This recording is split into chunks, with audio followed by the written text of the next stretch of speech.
अदरवर्ल्ड management manual अध्याय 41। क्या ये चीनी है? आखिरी पाउंड। छपाई से बाहर। ब्लैंच का परिचय सुनकर सभी व्यापारियों की आंखें लाल हो गईं। अगर कोई मौका नहीं मिला तो उन्हें दया और ईर्ष्या होगी, लेकिन अब उनके सामने एक और अवसर है। वे जानते हैं कि अगर वे इसका फायदा नहीं उठाएंगे तो उन्हें पछताना पड़ेगा। परिष्कृत नमक का आखिरी पाउंड। शुरुआती कीमत 10 स्वर्ण सिक्के। ब्लैंच की कुछ हद तक उत्साहित आवाज फिर से सुनाई दी। इससे पहले कि वह अपनी बात पूरी कर पाती, अचानक माहौल उबलने लगा। 150 स्वर्ण मुद्राएं। पहली बोली सीधे पिछले उच्चतम लेनदेन मूल्य पर पहुंच गई, लेकिन इस बार इससे कोई भी भयभीत नहीं हुआ। 160 स्वर्ण सिक्के। 170 स्वर्ण मुद्राएं। 175 स्वर्ण सिक्के। 185 स्वर्ण सिक्के। अधिकांश व्यापारियों की आंखें लाल थीं और उन्होंने हार मानने से इनकार कर दिया। ब्राउन के माथे से ठंडे पसीने की एक बूंद टपकती है। सौभाग्य से उसने जल्दी शुरुआत कर दी, अन्यथा वही शर्मसार होता और उसकी गर्दन मोटी हो जाती। 200 स्वर्ण मुद्राएं। जैसे ही 200 स्वर्ण सिक्कों की ऊंची कीमत बताई गई तो मौके पर मौजूद व्यापारी भी काफी हद तक शांत हो गए, लेकिन इससे उनकी कीमतें बढ़ाने पर रोक नहीं लगती। 210 स्वर्ण मुद्राएं। 220 स्वर्ण मुद्राएं। 225 स्वर्ण मुद्राएं। मूल्य वृद्धि की आवृत्ति धीमी होती जा रही है तथा मूल्य वृद्धि की सीमा छोटी होती जा रही है। झांग फैंग, जो किनारे से खेल देख रहे थे, जानते थे कि यही उनकी सीमा होनी चाहिए। अंत में कीमत 240 स्वर्ण सिक्के तय की गई। एक बार में 240 स्वर्ण सिक्के। 240 स्वर्ण सिक्के 2 बार। 240 स्वर्ण सिक्के 3 बार। धमाका। एक सौदा करते हैं। जैसे ही ब्लैंच का लकड़ी का हथौड़ा गिरा, परिष्कृत नमक के तीसरे टुकड़े की नीलामी अंततः समाप्त हो गई। इससे कोई फर्क नहीं पड़ता कि यह नीलाम हुआ या नहीं, इन व्यापारियों को पसीना आ रहा था। ये बहुत रोमांचक था। कुछ व्यापारियों के लिए तो ये पहली बार है कि वे इतना शुद्ध पैसा खर्च करें। इस तरह का एहसास आमतौर पर महसूस नहीं होता। 240 स्वर्ण सिक्कों की कीमत पर परिष्कृत नमक के अंतिम पाउंड की बोली लगाने के लिए बधाई हो, श्री टेरी। ताली ताली ताली ताली। इस बार झांग फैंग के नेतृत्व में न आते हुए व्यापारियों ने स्वयं ही तालियां बजाना शुरू कर दिया। टेरी एक कमजोर कपड़ा व्यापारी था और वह उन कुछ व्यापारियों में से एक था जो अपने अधीनस्थों से पत्र सुनने के बाद दूसरे शहरों से आए थे। टेरी का चेहरा थोड़ा लाल हो गया। सोने के सिक्के सौंपने और रिफाइंड नमक का आखिरी पाउंड प्राप्त करने के बाद उसने आखिरकार एक संतुष्ट मुस्कान दिखाई। झांग फैंग ने उसकी तरफ देखा और झांग फैंग बहुत संतुष्ट होकर मुस्कुराया। सिर्फ 3 कट्टी नमक पहले ही 490 सोने के सिक्कों में बिक चुका था। झांग फैंग के मौजूदा मूल्य के अनुमान के अनुसार लगभग 6 या 700 सोने के सिक्कों से मौजूदा रेड लीफ सिटी को फिर से जीवित किया जा सकता है। दूसरे शब्दों में, इस छोटी सी नीलामी से अकेले ही रेड लीफ सिटी द्वारा आधे साल तक खाए गए सभी खाद्य पदार्थों को वापस कमाया जा सकता है।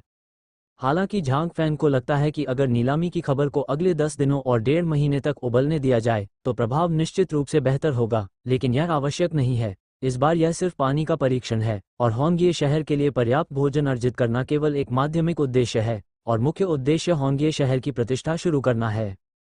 सोने के सिक्कों की तुलना में झांग फैंग को अधिक प्रतिभा की आवश्यकता है। सभी परिष्कृत नमक बिक चुके हैं। लॉर्ड वारेन, लॉर्ड ब्राउन और लॉर्ड टेरी को पुनः बधाई। ये देखकर कि सभी का उत्साह लगभग कम हो गया है, ब्लैंच ने तुरंत फिर से बात की। ताली ताली ताली ताली। हालांकि जिन सज्जनों ने अभी तक फसल नहीं काटी है वे निराश न हों, क्योंकि हमारे पीछे जो वस्तुएं हैं वे अधिक कीमती और दुर्लभ हैं। ये सुनकर कि अभी भी नीलामी की वस्तुएं हैं और वे और भी दुर्लभ हैं, व्यापारी सभी आकर्षित हुए और ब्राउन और भी अधिक अविश्वसनीय था। उसने सोचा कि परिष्कृत नमक की 3 कैटी बिकने के बाद नीलामी खत्म हो गई थी, लेकिन उसने उम्मीद नहीं की थी कि ऐसा होगा। और यह भी कहा कि यह अधिक कीमती और दुर्लभ है। क्या ये सच है या झूठ? फिर हम चौथी नीलामी वस्तु पेश करेंगे। ये देखकर कि हर कोई उसकी ओर देख रहा है, ब्लैंच उत्साह से दहाड़ने लगा। दोबारा लाई गई ट्रे को देखकर सभी लोग उत्सुकता से उसका इंतजार करने लगे। ब्लैंच ने भी कुछ नहीं बेचा, सिर्फ लाल कपड़ा उठाया। ये ट्रे में वही छोटा कटोरा, छोटे कटोरे में वही सफ़ेद क्रिस्टल देखकर सभी लोग थोड़ा उलझन में पड़ गए। क्या उन्होंने नहीं कहा था कि रिफाइंड नमक का आखिरी पाउंड अभी भी क्यों है? दोस्तों, ये परिष्कृत नमक नहीं है। ब्लैंच रहस्यमय ढंग से मुस्कुराई और फिर परिचारिका कई व्यापारियों के सामने एक ट्रे लेकर मंच से चली गई। तभी उन्हें एहसास हुआ कि कटोरे में मौजूद नमक पहले वाले नमक से अलग था। टेरी ने तुलना के लिए उस परिष्कृत नमक को भी बाहर निकाला जिसकी उन्होंने अभी अभी तस्वीर खींची थी और पाया कि परिष्कृत नमक के कण छोटे थे और यह चीज़ थोड़ी बड़ी थी। आप इसका स्वाद ले सकते हैं और फिर निर्णय ले सकते हैं कि नीलामी में भाग लेना है या नहीं। ट्रे पर 1 दर्जन से अधिक छोटे लकड़ी के चम्मच हैं, उतले और छोटे। सभी व्यापारियों ने सचेत होकर एक एक चम्मच लिया और रहस्यमयी सफ़ेद क्रिस्टलों को उत्सुकता से देखने लगे, यहाँ तक कि पास में खड़ी परिचारिका भी इसकी सराहना नहीं कर सकी। वॉरेन ने इसे पहली बार चखा। जैसे ही उसने इसे खाया, उसके चेहरे पर बहुत ज़्यादा बदलाव आया, मानो उसने कुछ अविश्वसनीय खा लिया हो। ब्राउन भी विनम्र नहीं था, उसने बस एक चम्मच भर लिया। चीनी, ये चीनी है। ब्राउन की आंखें चमक उठी। उनके शब्दों से अन्य व्यापारियों को बेसब्री से इंतजार करना पड़ा। हे भगवान, ये कितना मीठा है! वाह, मिठास अत्यंत शुद्ध और अद्भुत है। ये वास्तव में चीनी है, लेकिन चीनी काली नहीं है। यह असंभव नहीं है कि नमक इतना नाजुक हो सकता है और चीनी भी इतनी नाजुक हो सकती है। ये देखकर कि सभी ने एक एक निवाला खा लिया है, ब्लैंच ने जल्दी से परिचारिका को वापस आने का इशारा किया। हर निवाले के बदले एक सोने का सिक्का मिलता था। हाँ, ये चीनी है, हम इसे सफ़ेद चीनी कहते हैं। मेरा मानना है कि मुझे चीनी के बारे में ज़्यादा कुछ कहने की ज़रूरत नहीं है। हर कोई एक व्यापारी है और मुझसे ज़्यादा जानता होगा, लेकिन मैं कहने की हिम्मत करता हूँ। www.mtlnovel.com। आपने इस तरह की सफ़ेद चीनी कभी नहीं देखी होगी। ब्लैंच की आवाज़ दृढ़ और आत्मविश्वास से भरी थी। वास्तव में हमारे बक किंगडम में शक्कर बहुत दूर से आयात की जाती है। वे सभी काले शंकु हैं, हालांकि वे मीठे हैं, उनमें कड़वाहट और कसैलापन भी है। मैंने अपने व्यवसायी जीवन के सभी वर्षों में इस प्रकार की सफ़ेद चीनी कभी नहीं देखी।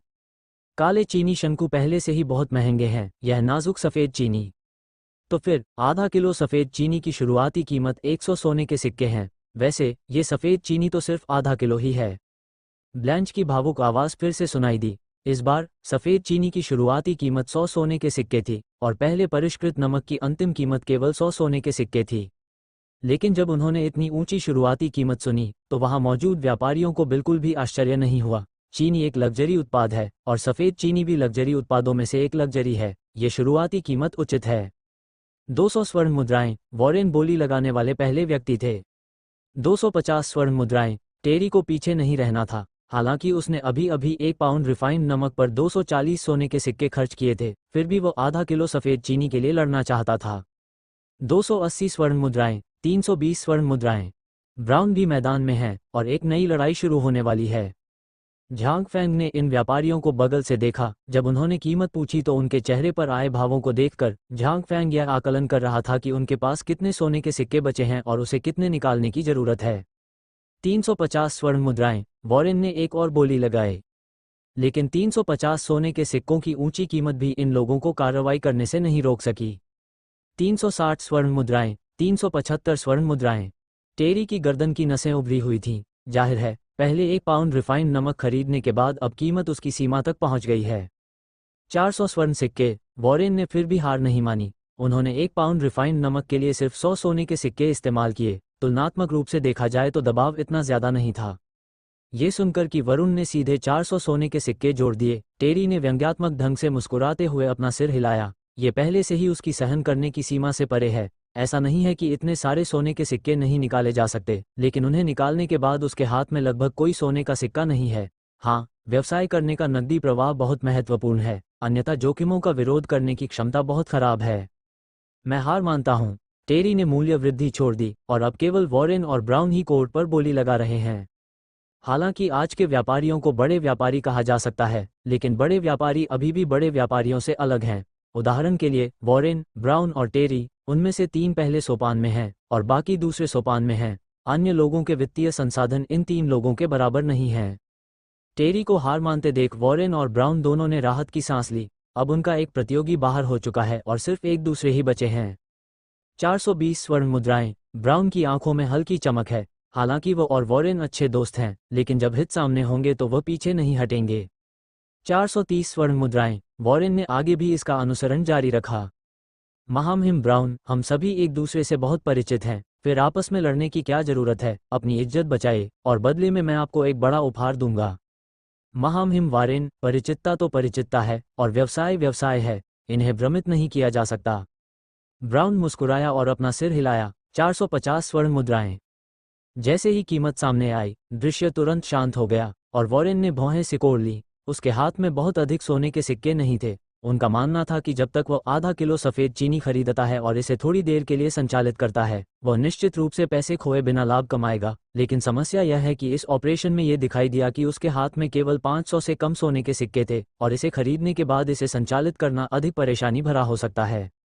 लेकिन वॉरेन अभी भी हार मानने को तैयार नहीं था। उसने दांत पीसते हुए आखिरी बोली लगाई, 480 स्वर्ण मुद्राएं। यदि आप अधिक बोली लगाएंगे तो मैं हार मान लूंगा।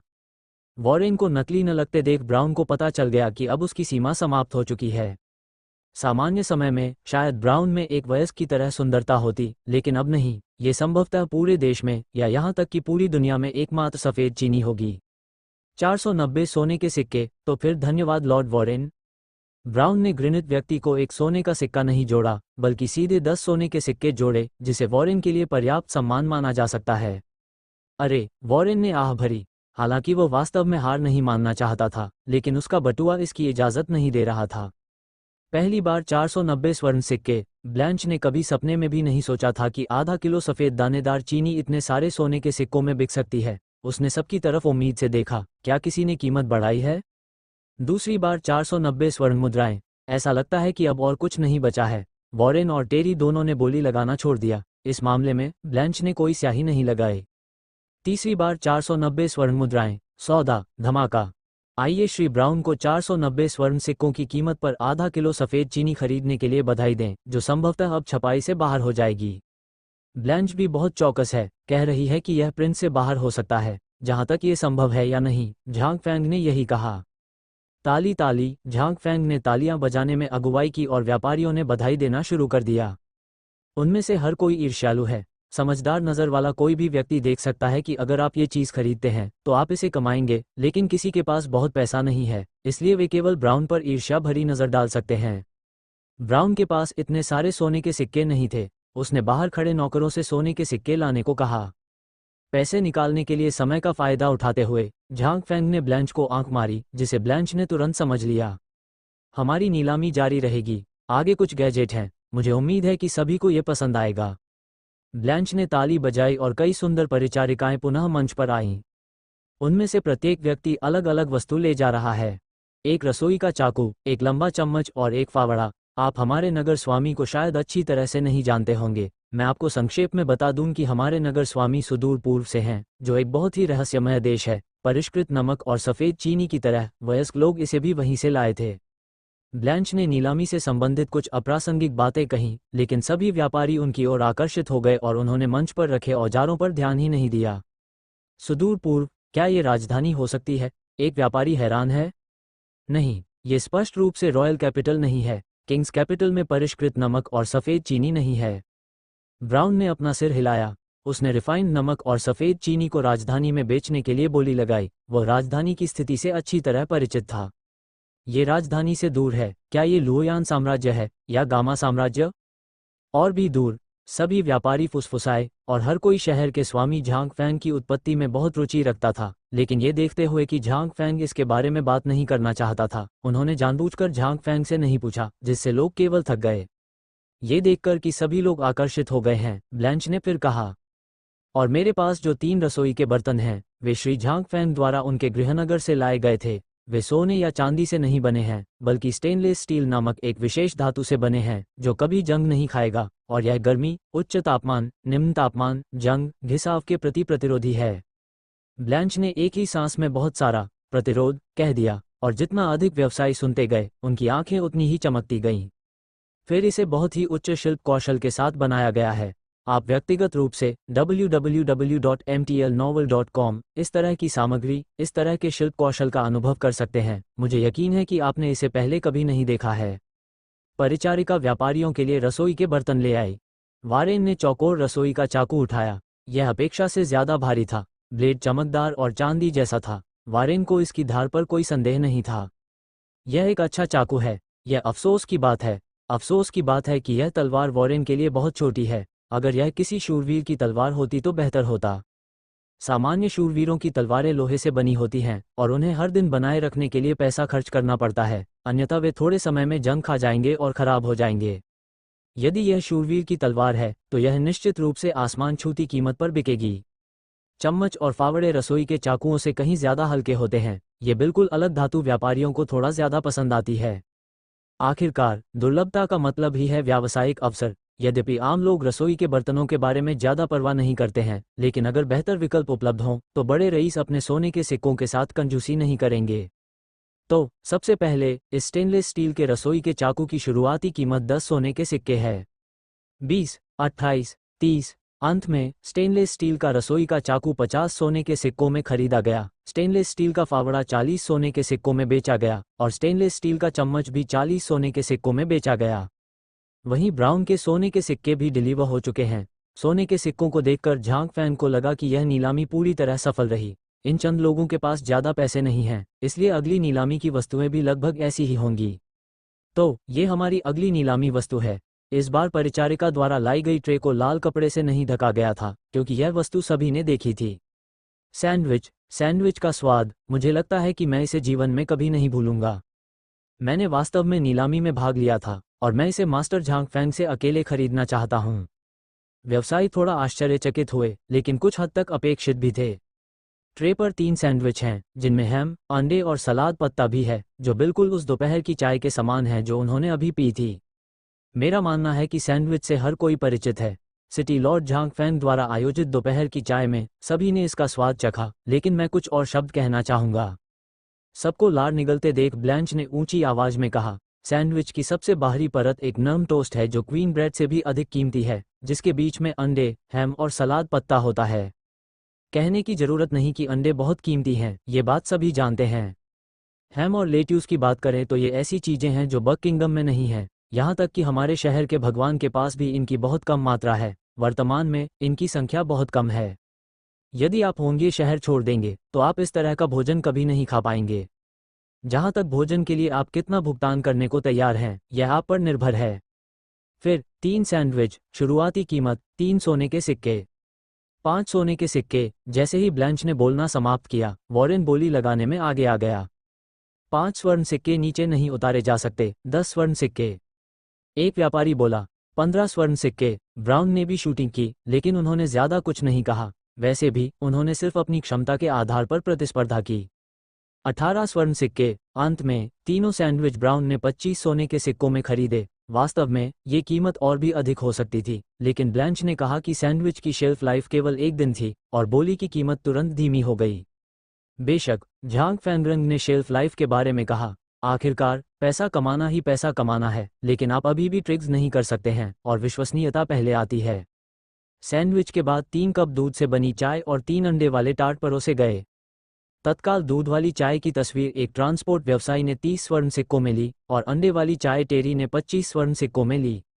जिन व्यापारियों ने इन 3 प्रकार के भोजन की तस्वीरें लीं, वे स्वाभाविक रूप से बहुत खुश थे, लेकिन अगर उन्होंने तस्वीरें नहीं लीं तो उन्हें कोई अफसोस नहीं था, क्योंकि उन्होंने पहले ही उनका स्वाद चख लिया था। इसलिए भविष्य में बाहर जाना एक डींग मारने का अधिकार माना जाएगा।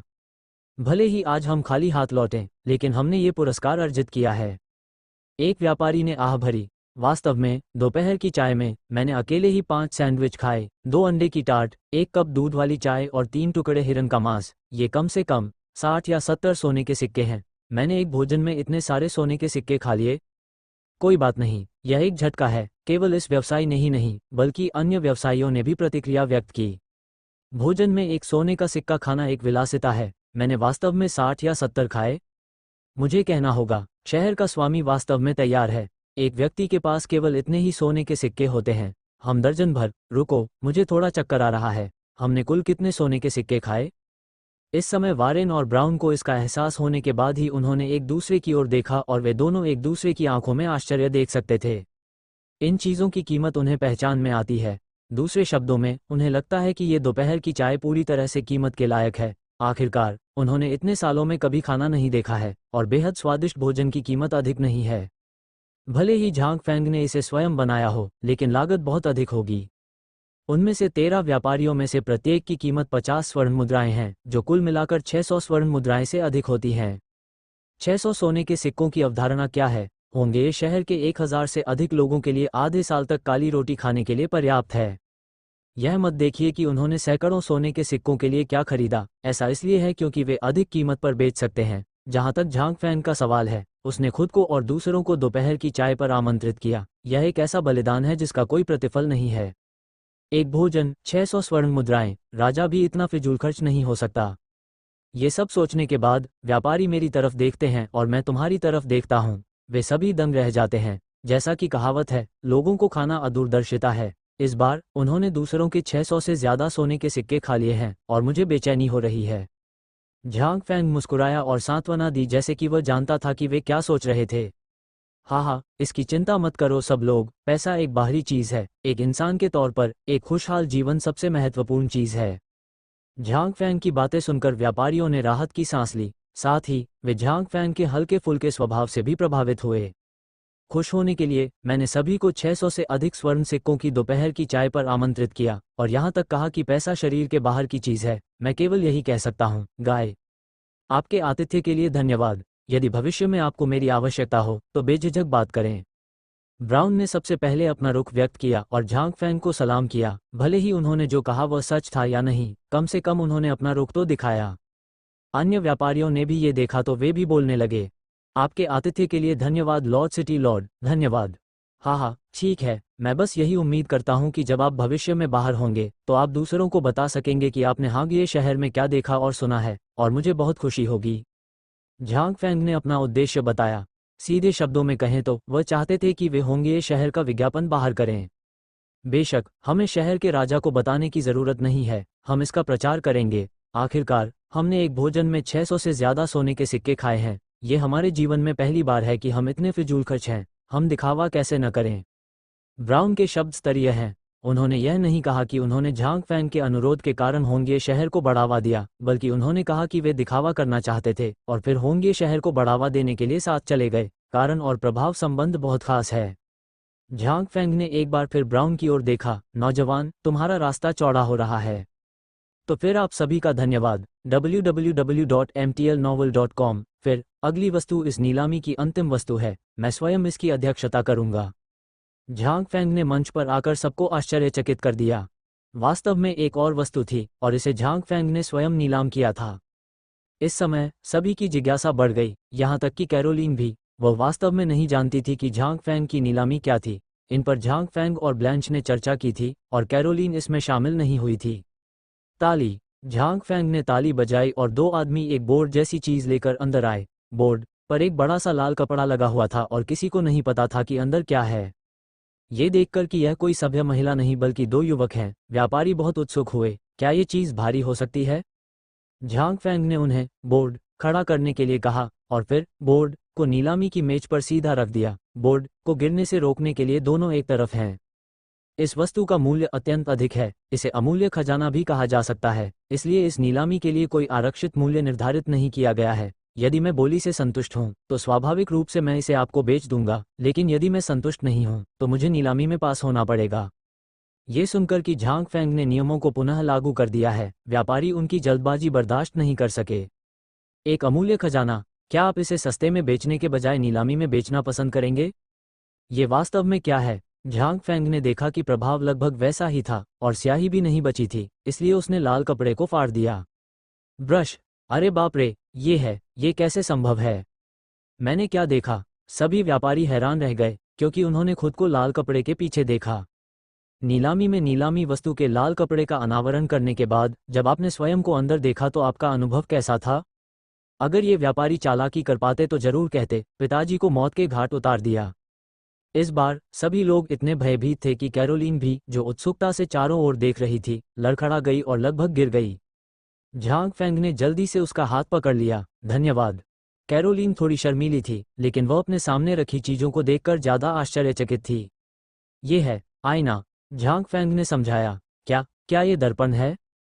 जब व्यापारियों को पता चला कि ये दर्पण है तो उन्होंने हिम्मत करके ध्यान से देखा। वे सभी अभी अभी डरकर भाग गए थे। लाल कपड़े को पूरी तरह से फाड़ने के बाद दर्पण का मूल स्वरूप सामने आया। ये सोने के सिक्के जितना मोटा है तथा यह आधी लंबाई का दर्पण है, जो कांस्य दर्पण से भी पतला दिखता है। दर्पण की पूरी सतह अत्यंत चिकनी है और सामग्री कुछ कुछ रंगीन कांच जैसी दिखती है, लेकिन कांच पारदर्शी है। सबसे महत्वपूर्ण बात यह है कि दर्पण में दिखने वाला व्यक्ति बिल्कुल वास्तविक है। नहीं, दूसरे शब्दों में कहें तो दर्पण में दिखने वाला व्यक्ति ही असली में हूं। मैं पहले ऐसा दिखता था। वॉरेन ने अपना हाथ आगे बढ़ाया और दर्पण में स्वयं को छूना चाहा, लेकिन वह दर्पण टूटने के डर से उसे छूने की हिम्मत नहीं जुटा पाया। वॉरेन की तरह अन्य लोग भी आईने में अपने अस्त व्यस्त स्वरूप को देखकर थोड़े खोए हुए से लग रहे थे। आमतौर पर वे जो कांस्य दर्पण इस्तेमाल करते हैं, या इस दुनिया में लोग जो कांस्य दर्पण इस्तेमाल करते हैं, वे बहुत धुंधले होते हैं। जब वे दर्पण में देखते हैं तो उन्हें दर्पण में बस एक छाया दिखाई देती है। हो सकता है कि वे पानी पर खुद को थोड़ा सा देख सकें, लेकिन पानी पर स्वयं बहुत विकृत है और यह स्पष्ट रूप से पहचाना जा सकता है कि वह नकली है। लेकिन ये दर्पण अलग है, ये स्पष्ट है और इसमें कोई विकृति नहीं है, ये पूरी तरह से मैं है। कुछ देर तक भयभीत और सदमे में रहने के बाद वरुण और अन्य लोग धीरे धीरे कट्टर हो गए। व्यापार के अवसर, विशाल व्यापार के अवसर। लॉर्ड सिटी लॉर्ड, इस दर्पण का मूल मूल्य क्या है? वॉरेन ने लाल आंखों से पूछा। मैंने कहा, इस दर्पण को अमूल्य खजाना कहा जा सकता है। आरक्षित मूल्य जैसी कोई चीज नहीं होती। जब तक मैं आपकी बोली से संतुष्ट हूं, मैं इसे बेचूंगा। अगर मैं संतुष्ट नहीं हूं, तो मैं इसे कभी नहीं बेचूंगा। झांग फैंग ने मुस्कुराते हुए जवाब दिया, 500 स्वर्ण मुद्राएं। झांग फैंग के शब्दों के बाद वॉरेन ने अचानक कहा, हालांकि 500 स्वर्ण सिक्के की कीमत अधिक है, लेकिन यह अन्य लोगों की बोली लगाने के दृढ़ संकल्प को नहीं रोक सकती। 550 स्वर्ण मुद्राएं, 650 स्वर्ण मुद्राएं, 800 स्वर्ण सिक्के। अच्छा आदमी, एक बड़ा व्यापारी होने के योग्य। उसने वास्तव में 800 सोने के सिक्कों की कीमत जोड़ी, लेकिन झांग फैंग को संदेह था कि क्या वे इसे निकाल सकते हैं। संपूर्ण सम्मान के साथ कहना चाहूंगा कि भले ही आपके पास 800 स्वर्ण सिक्के हों, आप उन्हें अभी नहीं निकाल सकते। मैं अपनी संपत्ति को संपार्श्विक के रूप में ले सकता हूं। मेरी कारवां दुकानें सनसेट पर्वतों पर हैं। कुल मिलाकर वे 800 स्वर्ण सिक्कों के बराबर हैं। ब्राउन ने ऊंची आवाज में कहा, अब वो जुए की मेज पर जुआरी की तरह है। वो इस दर्पण के लिए सब कुछ दे सकता है। माफ कीजिए, मैं सिर्फ उदाहरण दे रहा हूं, मैं कीमत से संतुष्ट नहीं हूं। झांग फैंग ने अपना सिर हिलाया। क्या मजाक है? क्या आप 800 सोने के सिक्के बेच सकते हैं? बेशक इसे बेचा जा सकता है, लेकिन अभी नहीं। अब उसने होंगिए शहर के पूरे स्टाफ के लिए आधे साल तक जीवित रहने के लिए पर्याप्त सोने के सिक्के एकत्र कर लिए हैं। सबसे बड़ी जीवित समस्या हल हो जाने के बाद सोने के सिक्कों की इतनी तत्काल आवश्यकता नहीं है। झांग फैंग को प्रसिद्धि की आवश्यकता है, क्योंकि प्रसिद्धि प्रतिभाओं को आकर्षित कर सकती है, और अगर प्रतिभाएं हैं तो उसे डर है कि वो सोने के सिक्के नहीं कमा पाएगा। ये सुनने के बाद कि 800 सोने के सिक्के झांग फैंग को प्रभावित नहीं कर सकते, ये व्यापारी भी शांत हो गए। वे कुछ देर तक भौहें सिकोड़ते रहे और सोचते रहे, फिर थोड़ी देर तक आईने और झांग फैंग को देखते रहे, ये सोचते हुए कि वे क्या सोच रहे थे। ये देखकर झांग फैंग ने शांति से शिष्टाचार वाली महिला को रंग दिया। परिचारिका चुपचाप चली गई, उसने किसी का ध्यान अपनी ओर आकर्षित नहीं किया। कैरोलीन ने स्वाभाविक रूप से झांग फैंग की हरकतें देखीं, क्योंकि जब अन्य लोग दर्पण में देख रहे थे तो वह झांग फैंग को देख रही थी। आप कौन हैं? क्यों मेरे चेहरे पर फूल हैं? कैरोलीन को अपनी ओर घूरते देख झांग फैंग को थोड़ा अजीब लगा। नहीं नहीं, मैं तो बस इस बात से हैरान हूं कि ये दर्पण लोगों को इतना स्पष्ट देख सकता है। कैरोलीन ने खुद को आईने में देखा, कुछ जाना पहचाना, कुछ अपरिचित। यह एहसास बड़ा अजीब है। क्या तुम्हें ये चाहिए? मैं इसे तुम्हें भेजना चाहता हूं। झांग फैंग ने उसके कान में फुसफुसाया। क्या? कैरोलीन दंग रह गई, लेकिन उसने तुरंत प्रतिक्रिया व्यक्त की। नहीं, मुझे यह नहीं चाहिए। यह एक ऐसी विलासिता है जिसे 800 सोने के सिक्कों से नहीं खरीदा जा सकता। कैरोलीन को लगता है कि खुद को बेचना 800 सोने के सिक्कों के लायक नहीं है। नहीं, ऐसा मत सोचिए, ऐसा है। वह 100 सोने के सिक्कों के साथ शीर्षक खरीदने के बाद एक उपहार है। ये सोचकर कैरोलीन तुरंत दुखी हो गई। झांग फैंग ने कैरोलीन की अस्वीकृति को देखा और कुछ नहीं कहा। बैंग बैंग बैंग, अचानक शूरवीर के कवच के रगड़ने की आवाज आई। किसी समय नाइट मार्लो 8 सैनिकों को नीलामी हॉल में ले आया। चूंकि मुझे इसकी कोई कीमत पसंद नहीं है, इसलिए मैं ये दर्पण उतार दूंगा। झांग फैंग के हाथ की एक लहर के साथ शिष्टाचार महिलाओं ने फिर से दर्पण पर लाल कपड़ा डाल दिया। नाइट मार्लो ने 2 सैनिकों को सावधानीपूर्वक दर्पण को हटाने का निर्देश दिया। शूरवीर की तलवार पहने चमचमाते मारो शूरवीर को देखकर और उसके पीछे पूर्ण कवच में कई सैनिकों को देखकर इन व्यापारियों को अचानक पूरे शरीर में ठंड महसूस हुई। कई व्यापारियों को तो उनकी पीठ पीछे पसीना भी बहाना पड़ा। लगभग भूल ही गया था, झांग फैंग एक शहर का राजा है या शूरवीरों द्वारा संरक्षित एक राजा है। ये सुनने के बाद कि झांग फैंग ने इस दर्पण को बेचने की योजना नहीं बनाई है, कुछ ईर्ष्यालु व्यापारियों के मन में कुछ अप्रत्याशित विचार आए। आखिरकार पैसा और रेशम लोगों के दिलों को छूते हैं। लेकिन अब वे शांत हो गए जब उन्होंने लंबे मार्लो नाइट को देखा। ये शहर के राजा झांग फैंग के क्षेत्र में है। पैसे की तुलना में जीवन अधिक महत्वपूर्ण है। वॉरेन और ब्राउन ने अफसोस भरे भाव से नीचे लाए गए दर्पण की ओर देखा। उनके पास कोई खतरनाक विचार नहीं है। आखिरकार अपने स्तर पर ऐसा करने में सक्षम होने के लिए आत्म नियंत्रण और स्थिति का आकलन करना भी बहुत महत्वपूर्ण है। उन्हें बस लगा कि वे भविष्य में इस जादुई दर्पण को फिर कभी नहीं देख पाएंगे। वारेन के विचार में मैजिक मिरर की प्रतिष्ठा जल्द या बाद में खुद और अन्य लोगों द्वारा फैलाई जाएगी, और निश्चित रूप से यहाँ आने वाले कई लोग होंगे, और हमेशा ऐसे लोग होंगे जो एक ऐसी कीमत की पेशकश करते हैं जिसे झांग फैंग मना नहीं कर सकते। क्यों? अभी भी गरीब। अंत में लोगों के एक समूह की आहों के साथ नीलामी सफलतापूर्वक समाप्त हो गई।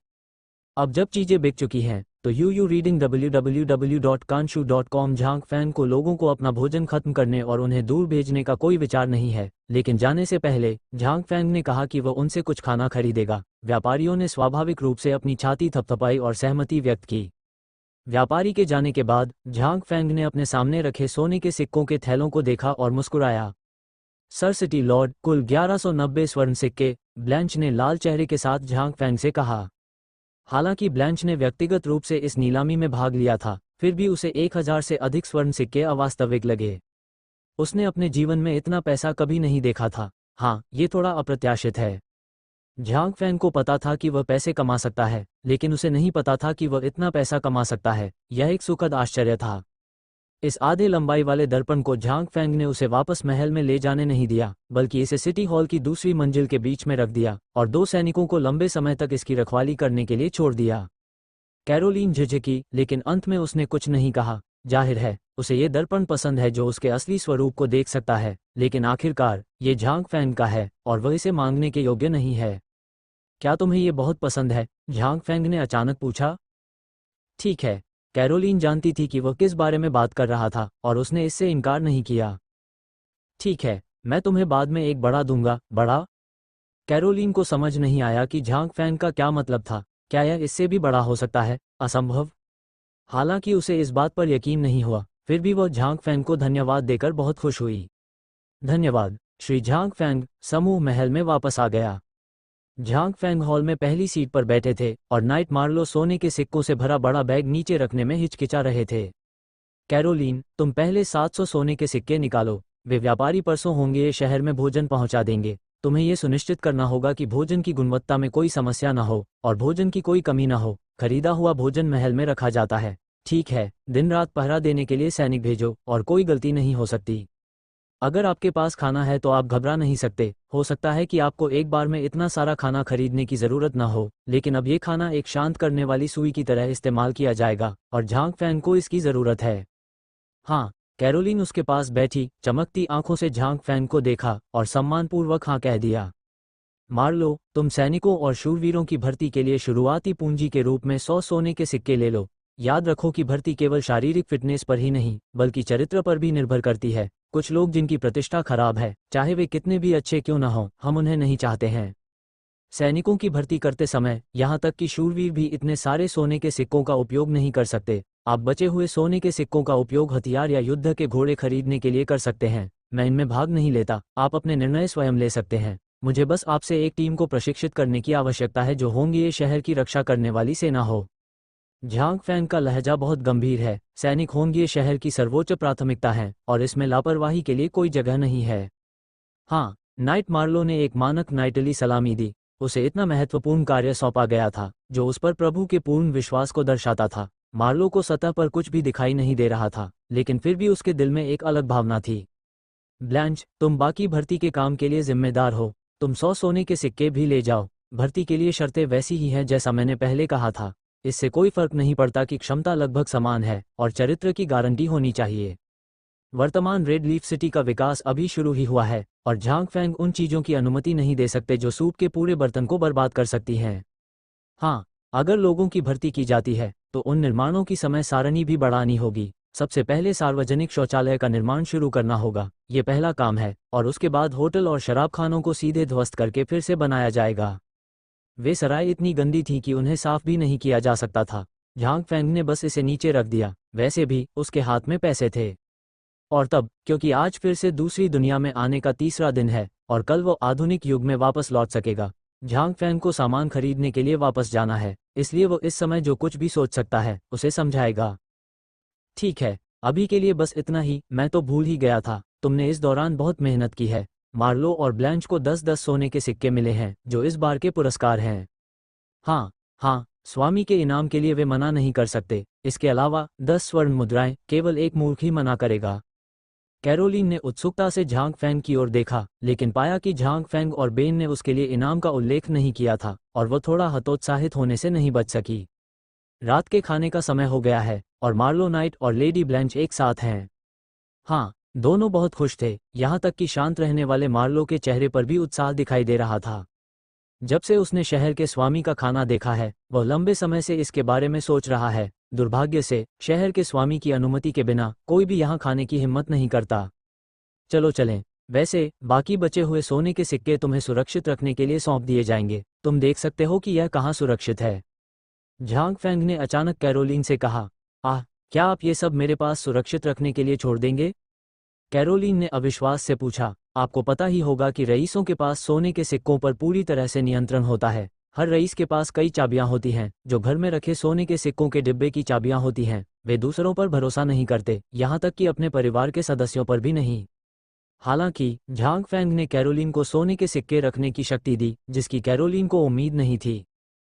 ठीक है, अगर आपको सोने के सिक्कों की ज़रूरत है तो उन्हें सीधे ले जाए, आपको मुझे इसके बारे में बताने की ज़रूरत नहीं है। झांग फैंग ने मुस्कुराते हुए कहा। कई दिनों के संपर्क के बाद उन्हें लगता है कि कैरोलीन एक अच्छी इंसान है। हालांकि कभी कभी शर्मिंदगी महसूस करना और अपराध करना आसान होता है, लेकिन कुल मिलाकर यह काफ़ी विश्वसनीय है। होंगे शहर के विकास के लिए सोने के सिक्कों की ज़रूरत होती है और फिर इसे सीधे उससे लेना भी संभव है, बहुत सुविधाजनक। इसके अलावा झांग फैंग को अभी भी इस सोने के सिक्के की परवाह नहीं है। खैर, इसे सीधे शब्दों में कहें तो झांग फैंग फूल गया है। ममम, कैरोलीन ने खुशी से सिर हिलाया। ऐसा इसलिए नहीं है क्योंकि झांग फैंग ने कहा कि वह अपनी इच्छानुसार सोने के सिक्कों का उपयोग कर सकती है। बेशक ये भी एक कारण है, लेकिन अधिक महत्वपूर्ण कारण ये है कि झांग फैंग उस पर भरोसा करता है।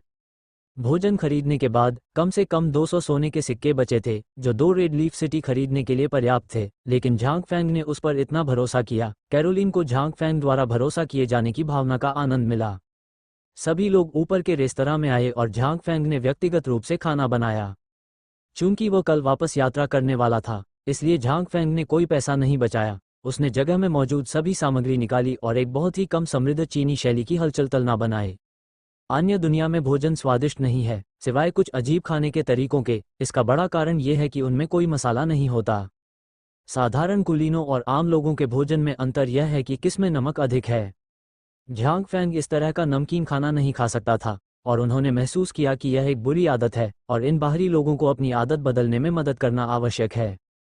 चूंकि वहां बहुत अधिक सामग्रियां नहीं थीं, इसलिए झांग फैंग ने एक बड़े बर्तन में सुअर का मांस पकाया, एक बड़ी काप पकाई, एक चिकन तला और एक बर्तन में सुअर की पसलियों का सूप बनाया। ताज़ा पकड़ी गई मछली को छोड़कर सुअर का मांस ब्लू स्टार से झांग फैंग द्वारा लाया गया भोजन है। आखिरकार यहाँ का सुअर का मांस खाने के लिए बहुत स्वादिष्ट है। यद्यपि सामग्री सरल है, झांग फैंग की सामग्री समृद्ध है। एक प्रचलित कहावत है कि इतनी सारी सामग्रियों के साथ एक इंसोल को पकाना भी सुगंधित होता है। भोजन का स्वाभाविक रूप से मेहमान और मेजबान दोनों ही आनंद लेते हैं। कैरोलीन और अन्य लोगों के लिए ये पहली बार था कि वे इस तरह का व्यंजन खाएं। वे जो व्यंजन खाते थे उनमें इतने सारे मसाले नहीं होते थे और पकाने का तरीका भी एक ही था। नहीं तो कोई तरीका ही नहीं था। चाहे कोई भी व्यंजन हो, बस उसे बर्तन में डाल दें, बस उसे पकाएं। वर्तमान की तुलना में इसका स्वाद बिल्कुल अलग है। सर सिटी लॉर्ड मेरे अधीनस्थ जा रहे हैं। खाने पीने के बाद नाइट मार्लो और लेडी ब्लैंच ने सबसे पहले अलविदा कहा। ठीक है, इस दौरान तुम्हें और अधिक मेहनत करनी होगी। हमारे रेड लीफ सिटी में संकट खत्म होने के बाद मैं तुम्हें अच्छा इनाम दूंगा। हाँ हाँ, दोनों ने झट से हाँ कह दिया। उन दोनों के चले जाने के बाद झांग फैंग और कैरोलीन अध्ययन कक्ष में आए। झांग फैंग ने कुछ बातें फिर से समझाईं और कैरोलीन को हमेशा लगा कि कुछ गड़बड़ है। मास्टर झांग फैंग, क्या आप जा रहे हैं? कैरोलीन ने सावधानी से पूछा। ठीक है, यह सही है। झांग फैंग ने पहचान में सिर हिलाया। तुम क्यों जा रहे हो? हम सभी को तुम्हारी ज़रूरत है। होंगे ये शहर अब अच्छा कर रहा है। कैरोलीन एक महिला की छठी इंद्री थी जो फूट पड़ी थी, इसलिए उसने अवचेतन रूप से पूछा, लेकिन उसने उम्मीद नहीं की थी कि झांग फैंग वास्तव में जाना चाहता है, और वह अचानक असंगत हो गई। जब से झांग फैंग शहर का मालिक बना है, तब से उसमें एक मजबूत रीढ़ आ गई है। तथ्य बिल्कुल ऐसा ही है। झांग फैंग के नेतृत्व में होंगे शहर में अस्तित्व का कोई संकट नहीं है। इसके अलावा वो अभी भी एक बेहतर जगह की ओर बढ़ रही है। अगर झांग फैंग चला जाता है तो उसे नहीं पता होगा कि भविष्य में क्या करना है। कैरोलीन को देखकर, जो असमंजस में थी, झांग फैंग को अपने दिल में थोड़ी घबराहट महसूस हुई। ऐसा लग रहा था कि वह उनके दिलों में काफी महत्वपूर्ण था। हालांकि झांग फैंग ने इसे स्पष्ट किया, तुम मूर्ख हो, मैं बस कुछ समय के लिए बाहर जा रहा हूँ, शायद 2 या 3 दिन के लिए, और मैं जल्द ही वापस आ जाऊंगा। झांग फैंग ने कहा और एक तरफ रखे पर्वतारोहण बैग को छुआ और भंडारण स्थान में छोड़ी गई सभी चीजों को पर्वतारोहण बैग में डाल दिया। मेरे पास अभी भी बहुत सारी चीजें हैं। खाना तुम्हारे लिए बचाकर रखा गया है, तुम जितना चाहो उतना खा सकते हो, तुम्हें उसे बचाकर रखने की जरूरत नहीं है। जब मैं वापस आऊंगा तो कुछ और लाऊंगा, तुम बाकी चीजें रख सकते हो जिनकी तुम्हें जरूरत नहीं है, बस उसे खोना मत। हाँ, चिंता मत करो, मैं निश्चित रूप से इसकी रक्षा करूंगा। ये सुनकर कि झांग फैंग केवल अस्थायी रूप से जा रहा है, हालांकि वो अभी भी थोड़ी चिंतित थी, कैरोलिन केवल झांग फैंग पर भरोसा करने का विकल्प चुन सकती थी। इसके अलावा झांग फैंग ने उसके लिए बहुत सारा स्वादिष्ट भोजन भी छोड़ा, जिससे कैरोलिन का दुख कम हो गया। वैसे मैं वापस जाकर तुम्हें एक उपहार दूंगा, लेकिन मुझे तुम्हारे शरीर का डेटा चाहिए। डेटा? कैरोलिन को इसका मतलब समझ में नहीं आया। झांग लुओ ने ज्यादा कुछ नहीं कहा, उनके स्थान पर कुछ छोटी चीजें थीं, जैसे कि मापने वाला टेप। चलो मैं तुम्हें बताता हूं कि इसका उपयोग कैसे करना है। झांग फैंग ने एक टेप माप लिया और कैरोलिन के शरीर पर इशारा किया। झांग फैंग को देखते हुए जो करीब था, उसका शरीर थोड़ा अकड़ गया था और उनके शरीर अनिवार्य रूप से छू रहे थे। झांग फैंग ने स्वाभाविक रूप से कैरोलिन की घबराहट को महसूस किया। You reading www.kanshu.com। आराम करो, मैं तुम्हारे शरीर का नाप लूंगा और तुम्हारे लिए कुछ अच्छे कपड़े लाऊंगा। ठीक है, धन्यवाद श्रीमान झांग फैंग। हालांकि कैरोलिन अभी भी थोड़ी घबराई हुई थी, लेकिन धीरे धीरे वह शांत हो गई। झांग फैंग को तब थोड़ी हैरानी हुई जब उन्होंने केवल कुछ हिस्सों को ही मापा। अरे, मैं हमेशा से सोचता था कि तुम बहुत पतली हो, मैंने कभी नहीं सोचा था कि तुम अच्छी नहीं दिख सकती। झांग फैंग के हाथ को अपने शरीर पर महसूस करते हुए कैरोलिन सेब की तरह लाल हो गई। खासकर जब उसने झांग फैंग के शब्दों को फिर से सुना तो वह तुरंत जमीन में एक दरार ढूंढना चाहती थी ताकि अंदर जा सके। मैंने कहा, मैं पतली नहीं हूँ। कैरोलिन को अभी भी याद है कि झांग फैंग ने पहले क्या कहा था कि वो बहुत पतली थी। ओह, अब तुम मोटी हो जहां तुम्हें मोटा होना चाहिए, और पतली हो जहां तुम्हें पतला होना चाहिए। ये कहना कोई अतिशयोक्ति नहीं होगी कि यह सुनहरा अनुपात है। ऐसा फिगर बहुत सुंदर है, और यह कपड़े ही हैं जो तुम्हारे फिगर को ढकते हैं। झांग फैंग ने बिना किसी हिचकिचाहट के प्रशंसा की। कैरोलिन शर्मीली और थोड़ी हैरान दोनों है। आमतौर पर झांग फैंग शायद ही कभी उसके साथ इतनी आत्मीयता से पेश आता है और उसकी प्रशंसा करता है। झांग फैंग ने पैसे की मात्रा नापी, लेकिन उसने उसे छुआ नहीं। आखिरकार वो मोटे कपड़ों के माध्यम से कुछ भी नहीं छू सकता था। जल्द ही कैरोलिन के शरीर पर विस्तृत डेटा दर्ज किया गया। कैरोलिन शर्मा गई। झांग फैंग को ज्यादा परवाह नहीं थी, उसने सीधे कहा, ठीक है, चलो अब यही करते हैं। बहुत देर हो चुकी है, तुम्हें जल्दी आराम करना चाहिए। मैं कल सुबह निकल जाऊंगा, इसलिए तुम्हें मुझे अलविदा कहने की जरूरत नहीं पड़ेगी। झांग फैंग ने अपना हाथ हिलाया। हाँ, कैरोलिन ने अपने होंठ काटे और उलझन भरी नजर से वहां से चली गई। हाँ, मैं इन 2 दिनों में काफी थक गया हूँ। झांग फैंग बिस्तर पर वापस आकर लेट गया और जल्द ही सो गया। जब उसने फिर से अपनी आंखें खोली तो उसने वही परिचित सफेद छत लैंप देखा। कैरोलिन भोर से पहले उठ गई। किसी को परेशान किए बिना वो चुपचाप रसोई में आ गई। वो खुद ही लकड़ियां ले आई और चूल्हा जलाकर लकड़ियां जलाने लगी। लाइटर स्वाभाविक रूप से झांग फैंग द्वारा छोड़ा गया था। खांसी खांसी, जलाओ लकड़ी थोड़ी गीली थी और जलने पर निकलने वाले घने धुएं के कारण कैरोलिन का गला रुक गया और वह अपनी आंखें खोलने में असमर्थ हो गई। लेकिन उसने हार नहीं मानी। जलाओ लकड़ी पूरी तरह जल जाने के बाद उसने धुले हुए चावल को एक बर्तन में डाला और उसे पानी के साथ उबाला। फिर उसमें कुछ कीमा बनाया हुआ मांस, कटा हुआ हरा प्याज और कटा हुआ अदरक डाला। ये वो स्टेप्स हैं जो उसने झांग फैंग को पॉलिश किए हुए चावल का दलिया बनाते हुए देखकर लिखे थे। उसे ठीक से याद होगा, है ना? दलिया पकाते समय उसने दूसरे बर्तन में कुछ अंडे उबाल लिए। हालांकि झांग फैंग ने जो उल्लेख किया वह ये था कि कैरोलिन वास्तव में 5 मिनट में नम दिल वाले अंडे पकाने की विधि को नहीं समझती थी। विशेष रूप से वह 1 मिनट की समय इकाई के बारे में थोड़ा उलझन में थी। लेकिन झांग फैंग ने कहा कि 1 मिनट 60 सेकंड है और 1 सेकंड एक संख्या गिनने का समय है। 5 मिनट 300 गिनती के बराबर है। कैरोलिन ने जब अंडे बर्तन में डाले तो उसने तुरंत ढक्कन बंद कर दिया और बर्तन को घूरते हुए गिनती शुरू कर दी। 1, 2, 3, 299, 300। 300 की गिनती करते समय कैरोलिन ने जल्दी से बर्तन खोला और उसे दुकान से आने वाली गर्मी की परवाह नहीं थी। उसने एक बड़ा चम्मच पकड़ा और जल्दी से अंडे भरे, जैसे कि वो 1 सेकंड के लिए भी इंतजार नहीं कर सकती थी। अंडा बहुत गर्म था और कैरोलिन उसे अपने हाथों से पकड़ने की हिम्मत नहीं कर सकी, इसलिए उसने पहले उसे फूंका और फिर चम्मच से सावधानीपूर्वक कटोरे में रख दिया। रसोई घर में धुआं पहले से ही थोड़ा गाढ़ा है, बड़बड़ाना। इस समय दलिया पकाने का बर्तन खुल गया और कैरोलिन बिना रुके दूसरी तरफ आ गई, बर्तन का ढक्कन खोला और गंध तुरंत सुगंधित हो गई। कैरोलिन की खुश आंखें सिकुड़ गईं, यह वही गंध थी। हाँ, स्टीम्ड बंस भी हैं। कैरोलिन ने जल्दी से स्टीम्ड बंस ढूंढने की कोशिश की, चूंकि स्टीम्ड बंस पके हुए होते हैं और अगर उन्हें ठीक से स्टोर न किया जाए तो आसानी से खराब हो जाते हैं, इसलिए उन्होंने उन्हें एक साथ नहीं रखा। वहाँ बहुत अधिक स्टीम्ड बंस नहीं बचे थे, इसलिए कैरोलिन ने सब ले आई। फिर एक बर्तन में पानी उबालें, बर्तन में पानी की सतह पर कुछ बांस की पट्टियां डालें और उसमें कुछ सख्त भाप से पके हुए बंस डाल दें।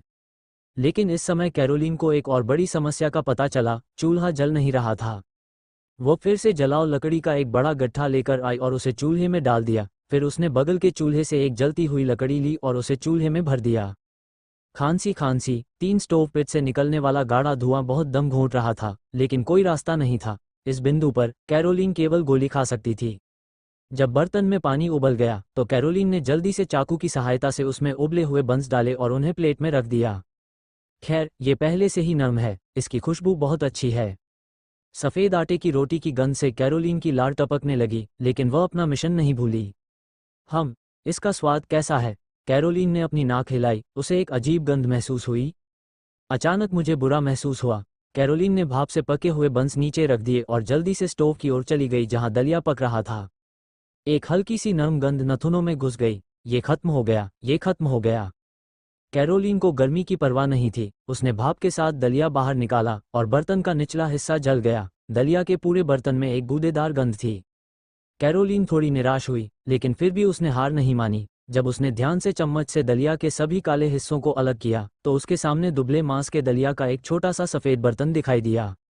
हालांकि इसमें अभी भी पेस्ट की गंध आती है, लेकिन दिखने में ये झांग फैंग द्वारा बनाए गए उत्पाद से अलग नहीं है। इस समय कई नौकर घबराकर दौड़े। रसोई में आग लग गई है, मदद कीजिए मैडम। जब नौकरों ने कैरोलिन को गंदे चेहरे के साथ देखा तो उन्हें कुछ देर तक समझ में नहीं आया कि क्या हो रहा है। सब ठीक है, कोई गोलीबारी नहीं है, आप सब पहले पीछे हटें। कैरोलिन ने शांत रहने का नाटक किया और उन्हें जाने दिया।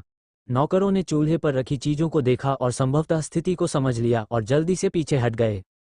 लेकिन जब नौकर चले गए तो एक साहसी नौकरानी ने धीमी आवाज में याद दिलाया, मैडम, चिमनी खुली हुई नहीं लगती। बोलने के बाद वह चुपचाप पीछे हट गया। कैरोलिन शर्मा गई, थोड़ी शर्मिंदा भी। उसे पता था कि चिमनी को चालू करने के लिए स्विच कहाँ है, लेकिन वह पहले ही इसके बारे में भूल गई थी।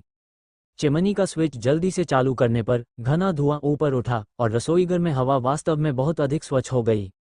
कैरोलिन ने दुबला मांस दलिया उठाया और उसे ट्रे पर रख दिया। फिर उस पर उबले हुए बंस और अंडे रखे। वह खुद ट्रे को झांक फैन के कमरे की ओर ले गई। इस समय आकाश पहले से ही सफ़ेद हो रहा था और सभी नौकर उठ गए और काम करना शुरू कर दिया। सुबह की हल्की रोशनी का सामना करते हुए कैरोलिन सावधानीपूर्वक झांग फैंग के कमरे में नाश्ता लेकर आए। क्या श्री झांग फैंग मेरे द्वारा बनाया गया नाश्ता देखकर बहुत खुश होंगे? लेकिन मेरा दलिया ज़्यादा पक गया लगता है। मुझे आश्चर्य है कि क्या इसका स्वाद खराब होगा। मुझे थोड़ी चिंता है कि यह श्री झांग फैंग के स्वाद के अनुरूप नहीं है, लेकिन मैं यहाँ आया हूँ। कैरोलिन ने अपने मन से गंदे विचार निकाल दिए और एक गहरी सांस ली। Dong Dong Dong, master Zhang Fang, नाश्ता तैयार है, मैं इसे आपके लिए लेकर आता हूँ। अंदर कोई प्रतिध्वनि नहीं है, कैरोलिन ने फिर पूछा, लेकिन कमरे में अभी भी कोई जवाब नहीं आया।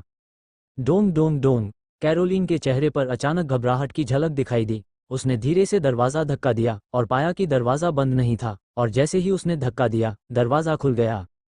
अपना नाश्ता हाथ में लेकर वह सावधानी से अंदर चली गई, लेकिन कमरा खाली था। आप जा चुके?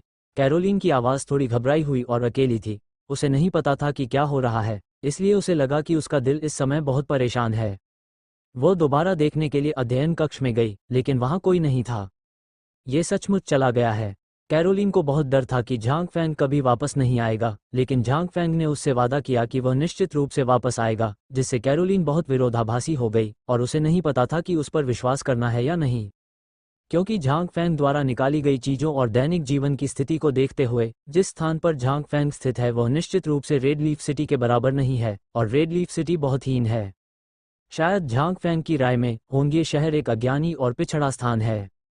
ऐसी खराब जगह का सामना करते हुए www.mtlnovel.com क्या वह वास्तव में वापस आएगा?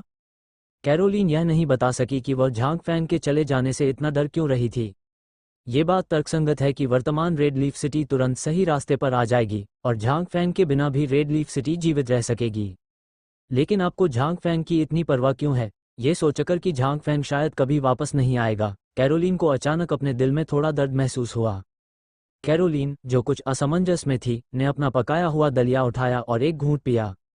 ये थोड़ा नमकीन है। दूसरी तरफ झांग फैंग ने अपनी आंखें खोलीं और उस परिचित छोटे घोंसले को देखा। वो अच्छे मूड में था। उठने के लिए करवट बदलते ही झांग फैंग का दिमाग घूम गया और उसके विदेशी कपड़े तुरंत लंबी आस्तीन, जीन्स और स्नीकर्स में बदल गए। वो दही का डिब्बा लेने के लिए रेफ्रिजरेटर के पास गया, बोतल का ढक्कन चाटा और बुदबुदाया। मुझे नहीं पता कि कैरोलीन ने सुबह क्या खाया। मेरे बिना वो फिर कभी नमकीन पानी में उबला हुआ मांस नहीं खा रही होगी, लेकिन वह वाकई बेवकूफ़ है, वह खाना भी नहीं बना सकती। अपना सिर हिलाते हुए झांग फैंग को कैरोलीन के खाना पकाने के कौशल से कोई उम्मीद नहीं है। आखिरकार तले हुए अंडे तले जा सकते हैं, तो आप और क्या उम्मीद कर सकते हैं? हूँ इस समय उसकी जेब में रखा मोबाइल फ़ोन हिल गया। झांग फैंग ने उसे निकाला और देखा, अच्छा आदमी, दर्जनों मिस्ड कॉल। लिन यूलान के कुछ कॉल को छोड़कर बाकी सभी अपरिचित नंबर थे। झांग फैंग ने अनुमान लगाया कि यह खजाना मूल्यांकनकर्ता वांग बोयू होना चाहिए। ये देखते हुए कि उसने इतनी सारी कॉल की हैं, कुछ जरूरी काम होना चाहिए। क्या ये हो सकता है कि पुरानी प्राचीन वस्तु में कुछ नया हो? ये देखकर कि दूसरा पक्ष बुरा नहीं था और उसने उससे 500,000 कमाए थे, झांग फैंग को लगा कि उसे तुरंत वापस कॉल करना चाहिए। आखिरकार वह जल्दी में लग रहा था, तो झांग फैंग ने लिन यूलान का नंबर प्रसारित किया। अरे बहन लिन। जम्हाई, झांग फैंग, आप पिछले 2 दिनों से क्या कर रहे हैं? मैं आपको फ़ोन करके भी नहीं बता सकता कि आप सर्विस एरिया में नहीं हैं। आप कहाँ जा रहे हैं? ओह, मैंने अभी कुछ दिन एक सुदूर स्थान पर बिताए हैं। झांग फैंग ने कुछ अजीब ढंग से समझाया। अरे, तुम भी बड़े दिल वाले हो। तुम भूल गए कि पहाड़ों में फंसे हुए तुमने 3 दिन कैसे बिताए थे और तुम एक सुदूर जगह पर चले गए। माइक्रोफोन में लिन यूलान की चिंता सुनकर झांग फैंग के दिल में गर्मजोशी महसूस हुई। उन्होंने समझाया, ये गहरे पहाड़ों और पुराने जंगलों में नहीं है। क्या मैं हाल ही में एक उपन्यास नहीं लिखना चाहता था? मैं कथानक की कल्पना करने के लिए एक शांत जगह की तलाश में कुछ दोस्तों के साथ गया था। झांग फैंग का स्पष्टीकरण सुनने के बाद लिन यूलान ने अस्थायी रूप से उस पर विश्वास कर लिया। वैसे लगता है मास्टर वांग तुम्हें ढूंढ रहे हैं, तुम्हें उनसे संपर्क करना चाहिए। ठीक है, मैंने अभी फ़ोन देखा है, इसलिए मैं उसे फ़ोन करूंगा। ओह, वैसे मैं एक कार खरीदना चाहता हूँ, लेकिन लाइसेंस प्लेट थोड़ी परेशानी वाली लगती है। क्या आप मेरा एक काम कर सकते हैं? इसका भुगतान हो चुका है। क्या आप मांस के लिए भुगतान करते हैं? हाँ, यह मामूली बात है, बस कार खरीदने के बाद मुझे फ़ोन कर दीजिएगा। लिन यूलान की बातें सुनकर झांग फैंग के होश उड़ गए। ठीक है, तो धन्यवाद बहन लिन, मैं आपको फिर से खाने पर आमंत्रित करूंगी। लिन यूलान का फ़ोन रखकर झांग फैंग ने वांग बोयू को फ़ोन किया। बीप, अरे मास्टर वांग, मैं झांग फैंग हूँ। ओह मिस्टर झांग, मैं आखिरकार आपसे संपर्क कर ही गया। आपने हमें जो प्राचीन वस्तुएं बेची हैं, उनकी पहचान 1000 साल से भी पहले के अवशेषों के रूप में की गई है और उन पर बिना किसी लिखित रिकॉर्ड के सभ्यता होने का संदेह है। ये हमारे लिए बहुत मायने रखता है। बड़े, मैंने आपको पहले जो कीमत दी थी वह वास्तव में थोड़ी कम है। आपके पास कब समय है? आकर बात करते हैं। ठीक है, अगर आप कोई दिन चुने तो सूरज पर जाना बेहतर है। बस आज मैं अभी जाऊंगा। तो फिर रिश्ते अच्छे हैं, तो मैं मिस्टर झांग के आने का इंतजार करूंगा। झांग फैंग बस का इंतजार किए बिना बाहर चला गया और काफी देर तक इंतजार करता रहा। झांग फैंग को लगा कि उसे आज ही कार खरीदनी है। देखते हैं बाद में मास्टर वांग उसे कितना दे पाते हैं। जब वो दोबारा लिन के प्राचीन वस्तुओं में आया तो झांग फैंग को सबसे गर्मजोशी से स्वागत मिला। मास्टर वांग बोयू के अलावा 3 अन्य लोग भी हैं। वे मास्टर ली, मास्टर लियू और मास्टर कियान हैं। दोनों पक्षों के बीच पहले शिष्टाचार भेंट हुई और फिर मुख्य विषय पर चर्चा हुई। श्री झांग, चलो एक लंबी कहानी को छोटा करते हैं। आपने हमें जो प्राचीन वस्तुएं बेची, उनका इतिहास हमारी दृढ़ता के 1000 साल से अधिक पुराना है और उन्हें लिखित रिकॉर्ड के बिना एक सभ्यता होने का संदेह है। ये बात हमारे लिन की प्राचीन वस्तुओं के लिए बहुत महत्वपूर्ण है। आखिरकार हमने एक अनुबंध पर हस्ताक्षर किए हैं और हम आपको धोखा नहीं दे सकते। हमारी वर्तमान कीमत के अनुसार इन प्राचीन वस्तुओं की कीमत लगभग 2.3 मिलियन से 3.5 मिलियन तक है। इस उतार चढ़ाव का कारण ये है कि कीमत अलग अलग जरूरतों के हिसाब से स्वाभाविक रूप से अलग अलग होती है। उदाहरण के लिए हमें अभी इसकी आवश्यकता है, इसलिए कीमत अधिक होगी। बातचीत के बाद हमने इसे 3.5 मिलियन की कीमत के अनुसार गणना करने का फैसला किया, जिसका मतलब है कि आपने पहले जो 500,000 लिया था उसके अलावा हम आपको अतिरिक्त 3 मिलियन देंगे। आप क्या सोचते हैं? झांग फैंग थोड़ा हैरान था। मूल रूप से वह 500,000 युआन प्राप्त कर सकता था, लेकिन उसे लगा कि यह लिन युलान के चेहरे की वजह से था। ये सच है कि एक अनुबंध पर हस्ताक्षर किए गए हैं, लेकिन प्राचीन वस्तुओं की कीमत पूरी तरह से दूसरे पक्ष के मुंह पर आधारित नहीं है। वे जितना कहते हैं उतना ही होता है। लेकिन मुझे उम्मीद नहीं थी कि दूसरी पार्टी इतनी वास्तविक होगी और सीधे उच्चतम स्तर के अनुसार 1 और 3 मिलियन दे दी। लिन युलान आज नहीं आई, है न? क्या लिन युलान ने नमस्ते कहा? झांग फैन को समझ में नहीं आया, लेकिन जो 3 मिलियन उसने बिना कुछ लिए उठाए, उसे बिना कुछ लिए नहीं चाहिए। चूंकि दूसरा पक्ष इसे देने को तैयार है, इसलिए झांग फैंग जारी रखेगा। स्थानांतरण की प्रतीक्षा करते समय झांग फैंग ने अचानक पूछा, वैसे क्या आपने इस बात पर शोध किया है कि ये किस राजवंश के सांस्कृतिक अवशेष हैं? क्या आपने इस पर लिखे पात्रों और पैटर्न को समझा है? जब झांग फैंग ने यह सवाल पूछा तो स्वामियों के चेहरे तुरंत शर्मिंदगी से भर गए, विशेषकर वांग बोयू, जिसने पहले झांग फैंग के सामने हाइको के बारे में शेखी बघारी थी और कहा था कि वह इन सिक्कों पर लिखे शब्दों को निश्चितता के साथ समझ सकता है। लेकिन जाहिर है वे असफल रहे। उन्हें कोई संबंधित साहित्य नहीं मिला। भले ही उन्होंने तांबे के सिक्कों पर लिखे शब्द देखे हों, लेकिन वे शुरू नहीं कर पाए, क्योंकि तांबे के सिक्कों पर इस तरह का लेखन चित्रात्मक नहीं है, लेकिन बहुत परिपक्व प्रकार के लेखन की तरह लगता है, इसलिए इसे संभालना मुश्किल है और मूल कारण नहीं पाया जा सकता है। भले ही इसे आगे बढ़ाया जाए, इसे धकेला नहीं जा सकता है। लिन जेंटिक्स ने एक विशेष पुरातात्विक टीम गठित की है तथा इन प्राचीन वस्तुओं का अध्ययन करने के लिए कुछ विश्वविद्यालय के प्रोफेसरों को भी आमंत्रित किया है। दूसरे पक्ष के शर्मिंदा भाव को देखकर झांग फैंग को तुरंत समझ आ गया कि ऐसा इसलिए हुआ क्योंकि उसने इसका अध्ययन नहीं किया था। यदि आप इसका अध्ययन नहीं कर सकते तो यह सही है। अगर किसी चीज पर बिना किसी डेटा समर्थन के शोध किया जाए तो ये बकवास होगा। मोबाइल फोन पर सूचना मिलने के बाद कि खाता आ गया है, झांग फैंग ने सभी को अलविदा कहा। लिन युलान के यहाँ न होने के कारण झांग फैंग को इन बड़े बूढ़ों के साथ संवाद करने की कोई इच्छा नहीं है। 3 मिलियन से ज्यादा की बड़ी रकम रखने वाले झांग लुओ का पहला ख्याल घर खरीदने का था, लेकिन सोचने के बाद, ठीक है, अब उसके पास कोई पक्का ठिकाना नहीं है, इसलिए कोई ज़रूरत नहीं है। इसके अलावा उसके पास पहले से ही एक महल है, तो उसे किस तरह के घर की ज़रूरत है? क्या? बेशक, सबसे महत्वपूर्ण बात यह है कि पैसा पर्याप्त नहीं है। जियाचेंग चीन का एक प्रथम श्रेणी का शहर है। अगर आप बेहतर लोकेशन पर घर चाहते हैं तो 3 मिलियन सिर्फ डाउन पेमेंट है। झांग फैंग को गिरवी रखना पसंद नहीं है, इसलिए यदि आप घर नहीं खरीदते हैं तो एक अच्छी कार बहुत ज़रूरी है। क्या आप स्पोर्ट्स कार खरीदना चाहते हैं? इसे भूल जाओ, यह अभी भी नकारा नहीं जा सकता। इसे बचाओ। 3 मिलियन से अधिक झांग फैंग के साथ उसका मूड थोड़ी देर के लिए शांत होना मुश्किल है। यह उसके जीवन में पहली बार है कि उसके पास इतनी धनराशि है। हालांकि झांग फैंग के पास दूसरी दुनिया में भी बहुत सारे सोने के सिक्के हैं, लेकिन वह आखिरकार दूसरी दुनिया का मूल निवासी नहीं है और उसके पास सोने के सिक्कों की मात्रा के बारे में ज़्यादा अवधारणा नहीं है। लेकिन दादाजी माओ अलग हैं। झांग फैंग को दादाजी माओ से एक अजीब जुनून है। जब कार खरीदने की बात आती है तो झांग फैंग सबसे पहले बीबीए ब्रांड के बारे में सोचते हैं। आखिरकार ये चीन में प्रसिद्ध 3 शीर्ष स्तरीय लग्जरी ब्रांडों में से एक है। उनमें से झांग फैंग को मर्सिडीज बेंज ब्रांड पसंद है, चाहे वह दिखने में कैसा भी हो या आरामदायक। आखिरकार डेबेन ही वो चीज़ है जिसे वह 1 घंटे के बाद सबसे ज़्यादा सुनता है। हालांकि झांग फैंग ने इंटरनेट पर यह भी सीखा है कि इसे मर्सिडीज बेंज एस क्लास या उससे नीचे नहीं कहा जाता है, लेकिन एस क्लास थोड़ा महंगा है। हालांकि झांग फैंग 3 मिलियन से अमीर हो गए हैं, लेकिन इतना असाधारण होने की कोई ज़रूरत नहीं है। BMW के लिए मैंने सुना है कि हैंडलिंग अच्छी है, स्पोर्टी भावना मजबूत है और उपस्थिति सबके बाद युवा है, लेकिन इंटीरियर अपेक्षाकृत खराब है और झांग फैंग को बड़े नथुने बहुत पसंद नहीं हैं। ऑडी की झांग फैंग के लिए पहली छवि के रूप में ये दीपक कारखाने है। चाहे यह एक मजाक हो या आप वास्तविकता में क्या देखते हैं, ऑडी दीपक कारखाने के नाम के योग्य है। एक दीपक खरीदें और इसे पता लगाने के लिए एक कार में भेजें। रास्ते भर सोचते सोचते झांग फैंग फ्यू रोड पर आ गया। इस रोड पर कई 4S दुकानें हैं। यहाँ ज़्यादातर ब्रांड की कारें बिकती हैं।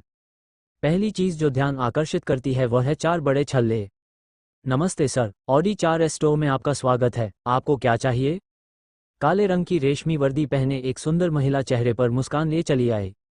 एक कार खरीदें। झांग फैंग ने अपने सामने ऑडी कारों को देखा और महसूस किया कि असली चीज तस्वीरों से बेहतर थी। www.mtlnovel.com। क्या मैं पूछ सकता हूं कि आपके पास क्या स्थितियां हैं या क्या आपके पास कोई पसंदीदा मॉडल है? मैं आपको एक विस्तृत परिचय दूंगा। लगभग 400,000 से 500,000 युआन। अब कार। ओह, क्या आपके पास केवल ये दो स्थितियां हैं? सेल्सवुमन थोड़ा उलझन में थी। क्या तुम भूल गए? तो एक और जोड़ दो, काला। तो फिर आपको सेडान, एसयूवी या ट्रॉट पसंद है? कोई फर्क नहीं पड़ता कि क्या आप स्वयं गाड़ी चलाते हैं या सरकारी गाड़ी का उपयोग करते हैं। खुद खोलो। तो फिर मैं तुम्हें इसकी सिफारिश करूंगा। K5 A6L। अरे, वह कार कौन सी है? झांग फैंग ने अचानक सौंदर्य बिक्री में बाधा डाली और एक स्टेशन वैगन की ओर इशारा करते हुए पूछा। यह एक आयातित Audi all road explorer 55 TFSI अनन्य ऑफ रोड प्रकार 3.0 ट है, जिसकी अधिकतम शक्ति 250 है। कितनी पंक्तियां? ओह, 530,000 नंगी कारें, जिनमें से लगभग 600,000 जमीन पर हैं। क्या कोई चालू कार है? हाँ, लेकिन इस समय हमारी कार पर कोई छूट नहीं है। तो फिर यह वाला। तुम्हारा मतलब है अपना कार्ड स्वाइप करें? ब्यूटी सेल्समैन ने सौंपे गए बैंक कार्ड को देखा। थोड़ा उलझन में महसूस करते हुए उसने झांग फैंग के साथ अनुबंध पर हस्ताक्षर किए, अपने हाथ की छाप दबाई और पूरी राशि का भुगतान किया। उसे अचानक बेकार महसूस हुआ। आधे घंटे बाद कार्ड पूरे हो गए। झांग फैंग, जो अपने मोबाइल फोन से खेल रहा था, ने पूछा, तो क्या मैं गाड़ी चलाकर जा सकता हूँ? बेशक आप कर सकते हैं, कृपया। 4 से कार निकालने के बाद झांग फैंग को अचानक याद आया कि उसका कुछ और देखने का इरादा नहीं था, तो उसने ऑडी को पूरी कीमत पर क्यों खरीदा। एकदम नई स्टेशन वैगन चलाते हुए झांग फैंग को बहुत अच्छा महसूस हुआ। तो फिर चलो खरीदारी शुरू करें। अंतरिक्ष में मौजूद हर चीज का लगभग उपयोग हो चुका था और बाकी सब कैरोलिन को दे दिया गया। झांग फैंग का पहला काम जगह को भरना होगा, लेकिन जब उसने अंतरिक्ष के बारे में सोचा तो झांग फैंग को अचानक एहसास हुआ कि उसका स्थान बड़ा होता जा रहा है। ट्रैफिक लाइट का इंतजार करते समय झांग फैंग को इसका एहसास हुआ। ये सचमुच बड़ा हो गया है। पिछला स्थान 1 मीटर की लंबाई वाला एक घन था, आयतन एक घन था और ऐसी कई चीजें नहीं थी जिन्हें लोड किया जा सके। लेकिन अब झांग फैंग के अन्वेषण के बाद आंतरिक स्थान 2 मीटर की लंबाई वाला एक घन बन गया है। 2 मीटर लंबा, 2 मीटर ऊंचा और 2 मीटर चौड़ा। झांग फैंग, जो गणित में बहुत कुशल नहीं है, ने गणित किया। पिछले 1 मीटर क्यूबिक मीटर की तुलना में यह अब 8 क्यूबिक मीटर हो गया है। यह 8 गुना बढ़ गया है। झांग फैंग थोड़ा हैरान था, इसलिए वो और चीजें ला सका। मैं कार चलाकर एक बड़े सुपरमार्केट में गया। सभी प्रकार की दैनिक आवश्यकताएं, आसानी से स्टोर किए जाने वाले खाद्य पदार्थ, मसाले, कॉफी मशीन, बर्तन आदि शॉपिंग कार्ट में डाले और यहां तक कि झांग फैंग ने एक गैस स्टोव भी खरीदा। उसने 2 शॉपिंग कार्ट को धकेला जो एक पहाड़ की तरह ढेर हो गई थी। झांग फैंग ने हर वो चीज़ थोड़ी थोड़ी खरीदी जिसके बारे में झांग फैंग सोच सकता था और महसूस कर सकता था कि वो उसका इस्तेमाल कर सकता है। फिर झांग फैंग ने फिर से एफकेसी की ओर रुख किया, बहुत सारा खाना खरीदा, दूसरों की हैरान आंखों को नजरअंदाज किया और लड़खड़ाते हुए कार की ओर बढ़ गया। जैसे ही वो कार में बैठा, खाना झांग फैंग के भंडारण स्थान पर आ गया, इसलिए उसे ठंडा होने की चिंता नहीं करनी पड़ी। झांग फैंग भी दूसरी दुनिया में वस्त्र उद्योग में प्रवेश करने के लिए कुछ कपड़े खरीदना चाहते थे, लेकिन सड़कों पर कपड़ा नहीं बल्कि तैयार कपड़े बिक रहे हैं। कोई रास्ता नहीं था। झांग फैंग केवल बहुउद्देशीय बाओताओ सॉफ्टवेयर खोलकर कपड़ों की खोज कर सकता था। निश्चित रूप से बाओताओ पर अभी भी कुछ कपड़े बिक्री के लिए थे। जब उन्हें अपने नज़दीक एक पता मिला तो झांग फैंग ने सीधे ग्राहक सेवा से संपर्क किया। प्रिय, नमस्ते। थोड़ी ग्राहक सेवा। बोलने से पहले दूसरे पक्ष ने एक अभिवादन भेजा। झांग फैंग ने शब्दों की एक पंक्ति टाइप की। मुझे कपड़ों का एक बैच चाहिए, गुणवत्ता अच्छी है और कीमत कोई समस्या नहीं है। दूसरे पक्ष ने तुरंत उत्तर दिया, ठीक है प्रिय, क्या तुम्हें और कुछ पूछना है? मैं तुम्हारे लिए यहीं से कुछ चुन लूंगा, देख लेना। ग्राहक सेवा ने बहुत सारी तस्वीरें भेजी और झांग फैंग सिर्फ तस्वीरों से यह नहीं बता सके कि यह अच्छी है या बुरी, इसलिए उन्होंने सीधे कहा, चलो हम भी ऐसा ही करते हैं। मैं शियाचेंग में हूँ, क्या मैं एक दिन में वहां पहुंच सकता हूँ? माफ कीजिए सर, हालांकि जियाचेंग हमारे बहुत करीब है, हम सभी को बैचों में भेजा जाता है, इसलिए मैं पैसे जोड़ूंगा। ठीक है प्रिय। हाँ। मोबाइल फोन पर ऑपरेशन करने और विवरण को अंतिम रूप देने के बाद झांग फैंग छठे रिंग रोड के बाहर चला गया और निजी कपड़ों की एक दुकान ढूंढी। इस दुकान की सिफारिश उन्हें लिन युलान ने की थी जब उन्होंने प्रेस्टीज पर लिन युलान से पूछा था और कहा था कि यहाँ का मालिक लिन युलान का सहपाठी है और उसकी शिल्पकला बहुत अच्छी है। इस दुकान का पता बहुत दूर है, एक पुराने आवासीय क्षेत्र में। ये बिल्कुल भी दुकान की तरह नहीं दिखता है। झांग फैंग इसके लिए तत्पर है। ये दुकान एक साधु की तरह दिखती है। जो लोग यहाँ एक दुकान खोल सकते हैं उनकी ताकत को कम करके नहीं आंका जाना चाहिए। गली में मकान नंबर 886 को देखते हुए झांग फैंग को यकीन हो गया कि वह सही था और उसने दरवाजा खटखटाया। Dong Dong Dong. थोड़ी देर तक इंतजार किया। क्रंच। लकड़ी का दरवाजा थोड़ा सा आधा खुला, जिससे एक कर्कश आवाज आई और झांग फैंग को हल्की बासी गंध भी महसूस हुई। दरवाजे के अंदर एक छोटा सा सिर दिखाई दे रहा था, संभवतः 13 या 14 साल की लड़की। गेंद के आकार का सिर, बड़ी आंखें, बहुत सुंदर, लेकिन उसका चेहरा थोड़ा पीला था और वह थोड़ी कमजोर लग रही थी। हेलो, तुम कौन हो? लड़की ने कुछ सतर्कता के साथ झांग फैंग को देखा। झांग फैंग 2 कदम पीछे हटे और बोले, नमस्ते, मेरा नाम झांग फैंग है। मैं कपड़े अनुकूलित करने के लिए सुश्री लैन की गई को खोजने के लिए यहाँ हूँ। लड़की थोड़ी हैरान थी, बहुत दिनों से कोई भी कपड़े ऑर्डर करने नहीं आया था। उसने झांग फैंग की तरफ देखा और कहा, तो 1 मिनट रुको। ठीक है। लड़की ने फिर से दरवाज़ा बंद कर दिया और लगभग 3 मिनट तक इंतजार करती रही। झांग फैंग ने दरवाजे के पीछे से धीमी आवाज़ में कदमों की आवाज़ सुनी। इस तीखी आवाज़ को सुनकर लगा कि यह कोई वयस्क महिला होगी। क्रंच। लकड़ी का दरवाज़ा फिर से खुल गया। मैंने इसका शरीर तो नहीं देखा है, लेकिन पहले मैंने इसके पैर देखे थे। पतली और गोरी जैड टांगों की एक जोड़ी, ऊंची एड़ी के जूते पहनकर दहलीज के पार कदम रखते हुए, एक सरल और ताज़ा हल्के पीले रंग का चोंगसम पहने हुए, पूरी तरह से उसके मोहक फिगर को रेखांकित करता है। उसके पीछे तरबूज के बीजों वाला एक नाजुक और सुंदर चेहरा है, बिल्कुल पेंटिंग से बाहर निकलती एक महिला की तरह। झांग फैंग की आंखें चमक उठीं। लिन युलान और कैरोलिन के अलावा ये तीसरी सुंदरता थी जिसे उसने वास्तविकता में देखा था। नमस्ते, मेरा नाम झांग फैंग है। नमस्ते, मैं लैन की गई हूँ। मैंने सुना है कि आप युलान की दोस्त हैं, है ना? कृपया अंदर आइए। झांग फैंग उसके पीछे पीछे आया, उसकी सुंदर पीठ को जल्दी से देखते हुए झांग फैंग का थोड़ा चिंतित मूड भी बहुत शांत हो गया। गेट के अंदर एक आंगन है। ये बहुत बड़ा नहीं दिखता, लेकिन आंगन में बहुत सारे फूल, पौधे और यहाँ तक कि सब्जियां भी हैं। गेट में प्रवेश करने के बाद झांग फैंग को फूलों की हल्की खुशबू महसूस हुई। ये देखा जा सकता है कि इस जगह का मालिक अभी भी बहुत स्वादिष्ट है। लैन की गई झांग फैंग को मुख्य हॉल में ले गई। हॉल में बहुत सारे अजीब कपड़े थे। झांग फैंग यह नहीं बता सकता था कि यह अच्छा है या बुरा, लेकिन वह बेवजह शक्तिशाली महसूस कर रहा था। पहले वाली खूबसूरत छोटी लड़की फिर से आई और झांग फैंग और लैन की गई के लिए एक कप चाय परोस दी। धन्यवाद। झांग फैंग ने उन्हें धन्यवाद दिया और सीधे मुद्दे पर बात कही। मैंने सुना है कि आप यहाँ कपड़ों को कस्टमाइज कर सकते हैं, है ना? किसी भी प्रकार का? हाँ। लैन की गई ने चाय का एक घूंट लिया। तो फिर क्या आवश्यकताएं हैं?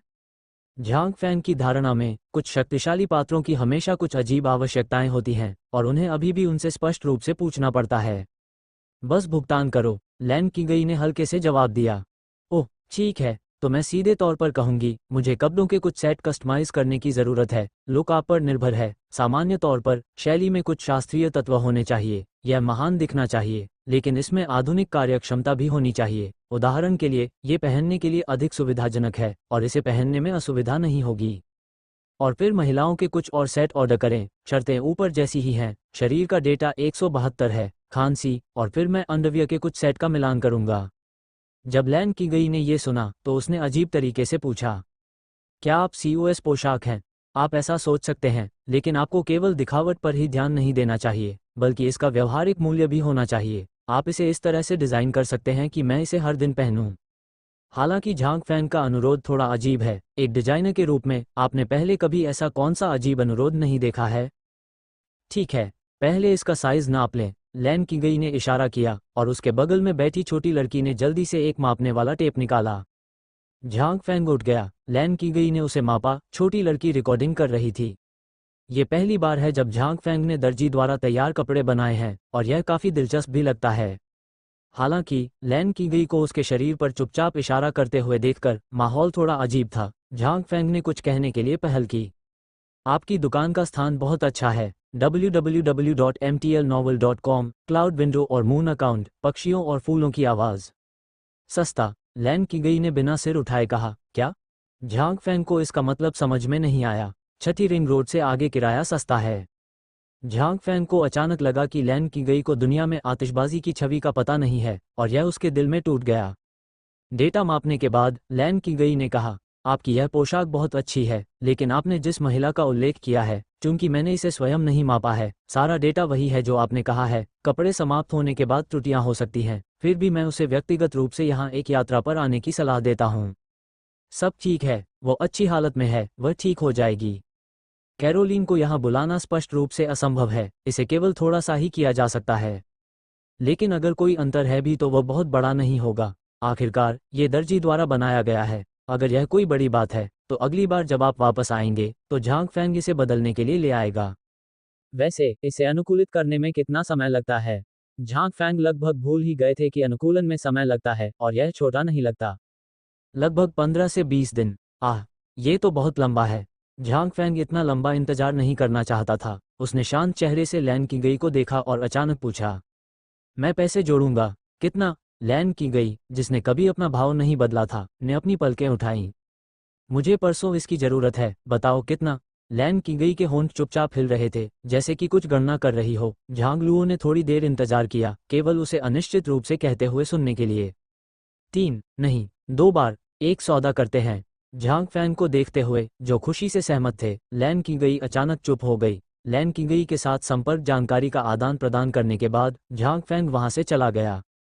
उसके जाने के बाद छोटी लड़की ने लैन की गई को देखा जो चुप हो गई थी, और सावधानी से पूछा, बहन, क्या यह एक और नुकसान है, काम पर जाना? ओह, झांग फैंग को इस बात की परवाह नहीं थी कि उसने लाभ कमाया या नहीं, वह तो बस चीजें जल्दी से पाना चाहता था। ये स्थान वास्तव में थोड़ा दूरस्थ है और झांग फैंग खाने के लिए जगह ढूंढने के लिए इतनी दूर चला गया।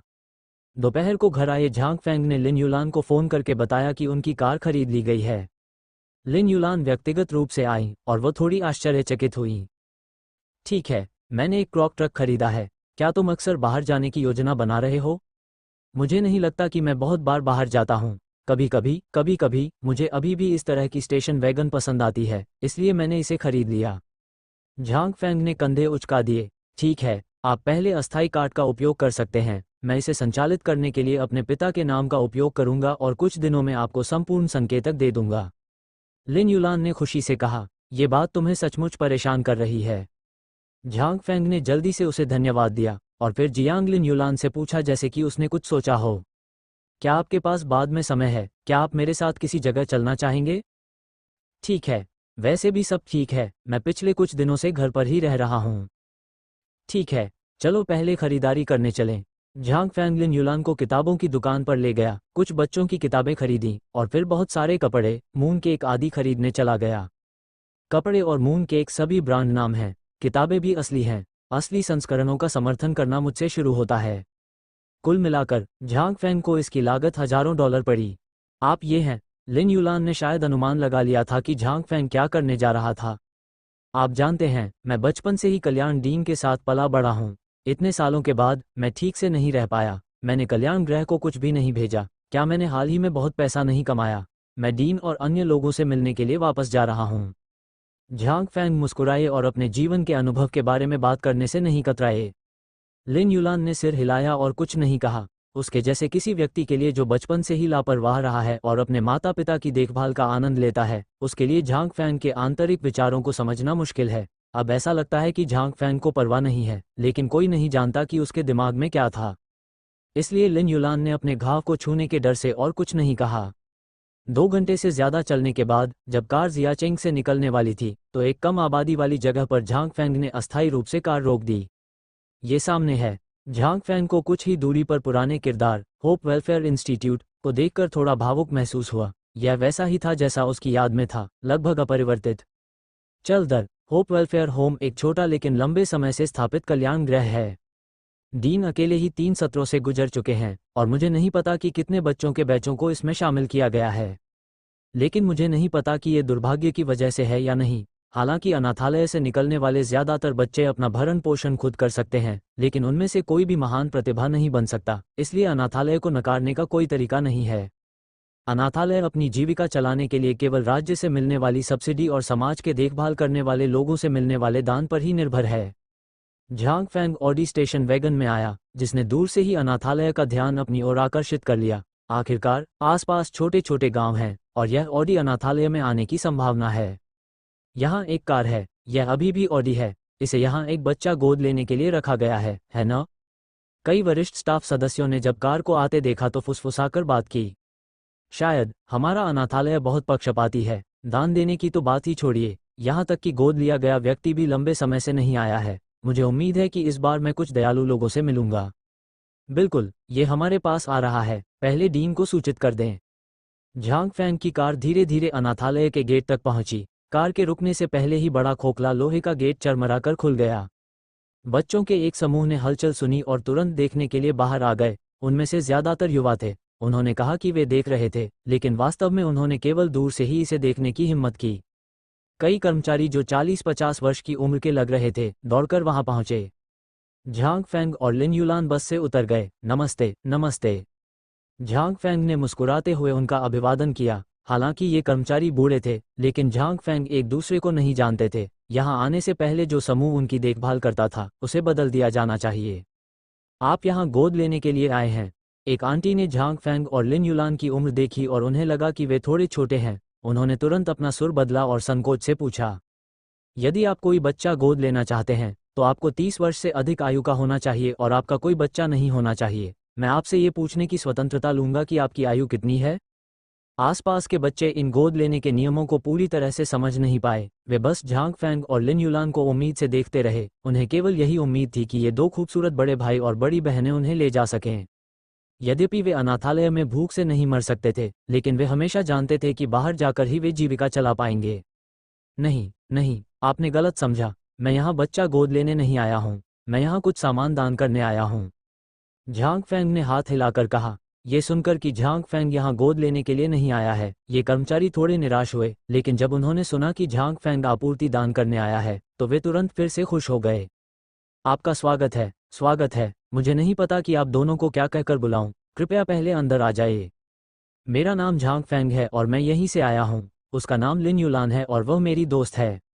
झांग फैंग का स्पष्टीकरण सुनकर कर्मचारी तुरंत अधिक उत्साहित हो गए। बहुत समय हो गया जब कल्याण गृह को हमारे अपने लोगों से दान मिला था। लिन युलान ने उसे उत्सुकता से देखा, खासकर जब उसने उन छोटे बच्चों को देखा जो उसे डरपोक आंखों से देख रहे थे। लिन युलान अचानक मात्र प्रेम से अभिभूत हो गई। उसने ऐसा दृश्य कभी नहीं देखा था और वह मौके पर ही कुछ बच्चों को गोद लेना चाहती थी। वैसे डीन के बारे में क्या? झांग फैंग ने डीन को नहीं देखा और कुछ संदेह के साथ पूछा। ऐसा अनुमान है कि इन कर्मचारियों में से वह केवल डीन को ही जानता है। मैंने पहले ही बच्चे को फ़ोन करने के लिए कह दिया है। www.kanshu.com पढ़ रहा है। डीन बाद में यहाँ आएंगे। चाची की बात पूरी होने से पहले ही मूंछों वाला एक 60 साल का बूढ़ा आदमी अंदर आया। ये देखा जा सकता था कि उसका शरीर अभी भी बहुत मजबूत था और उसके पीछे एक पतला अधेड़ उम्र का आदमी चल रहा था। अध्यक्ष महोदय, श्री लियू, मैं श्री झांग फैंग और सुश्री लिन युलान हैं। श्री झांग फैंग हमारे होप वेलफेयर इंस्टीट्यूट के एक बच्चे हैं। श्री झांग फैंग, ये हमारे डीन लियाओ जोंग और हमारे एकमात्र शिक्षक श्री लियू रैन हैं। चाची ने जल्दी और गंभीरता से एक दूसरे का परिचय कराना शुरू किया। जब डीन और शिक्षक लियू उत्सुकता से झांग फैंग को देख रहे थे, तो झांग फैंग की अभिव्यक्ति थोड़ी चकित थी। यह वो डीन नहीं है जिसे वह जानता है। कॉमरेड जियाओ झांग को राष्ट्रपति लू द्वारा लाया गया बच्चा होना चाहिए। यह अफसोस की बात है कि सुश्री लू फैंग का 3 साल पहले निधन हो गया और वह मर गई। मुझे उम्मीद है कि कल्याण गृह को मेरे द्वारा संभाला जाएगा। जैसे कि झांग फैंग की आंखों में खालीपन देखकर निर्देशक लियाओ ने समझाया। उसका निधन हो गया। पूर्व डीन लू के निधन की खबर सुनकर झांग फैंग को समझ नहीं आया कि वह अपनी मनोदशा को कैसे व्यक्त करें। वैसे भी वह खालीपन महसूस कर रहा था। लेकिन अब गिनती का समय आ गया है। 3 साल पहले डीन लू की उम्र 93 साल होनी चाहिए थी। झांग फैंग ने खुद से कहा। ये देखकर कि झांग फैंग बुरे मूड में था, लिन युलान ने जल्दी से उसका हाथ पकड़ लिया और उसे सांत्वना दी। जन्म, बुढ़ापा, बीमारी और मृत्यु प्रकृति के नियम हैं, और ये तो बताने की जरूरत ही नहीं कि राष्ट्रपति लू 90 साल तक जीवित रहीं, जिसे 100 साल माना जा सकता है। अनुमान है कि उन्हें अपने जीवन में कोई पछतावा नहीं होगा। झांग फैंग ने लिन युलान के हाथ थपथपाए और कहा कि वह ठीक है। मैं इस बार यहाँ आया हूँ। मैं कुछ किताबें, कपड़े और मून केक लाया हूँ। वे सब कार में थे। मैं जाकर उन्हें यहाँ ले आऊँगा। झांग फैंग, क्या आप सचमुच ठीक हैं? झांग फैंग को देखते हुए जो सामान ले जा रहा था, लिन युलान ने चिंतित होकर पूछा। हालांकि उसने कभी अपने प्रेमी के बारे में बात नहीं की, लिन युलान को भी पता है कि आम लड़के सब कुछ अपने दिल में रखना पसंद करते हैं। बाहरी लोगों के दृष्टिकोण से वह एक स्वतंत्र और आसान जीवन जी सकता है, लेकिन केवल वह खुद ही अपने दिल में दर्द जानता है। लिन युलान के पिता का व्यवसाय भी ऐसा ही था। जब उन्होंने पहली बार अपना व्यवसाय शुरू किया था, कोई भी कठिनाई या शिकायत उनकी अपनी होती है और वे कभी भी अपने परिवार के सामने इन बातों के बारे में बात नहीं करते। मैं सचमुच ठीक हूँ, तुम मेरी इतनी परवाह क्यों करते हो? ऐसा इसलिए नहीं कि तुम मुझे पसंद करते हो? झांग फैंग ने मुस्कुराते हुए मजाक किया। चे, इसके अलावा कि तुम अच्छी दिखती हो, तुम्हारी आवाज़ भी अच्छी है, और शायद अब तुम्हारे पास थोड़ा पैसा भी है, तुम्हारे पास और क्या फ़ायदे हैं?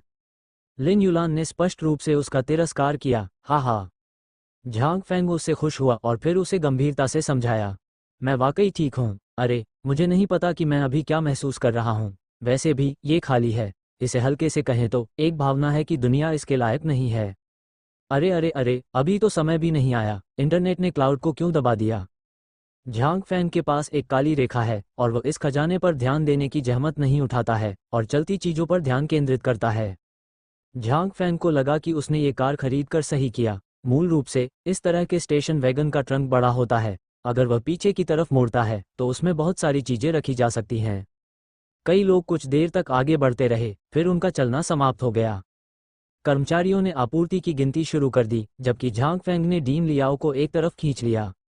राष्ट्रपति लियाओ, क्या आप धूम्रपान करते हैं? झांग फैंग ने हुआजी का एक डिब्बा निकाला। धन्यवाद, लेकिन मैंने 10 साल पहले ही नौकरी छोड़ दी थी।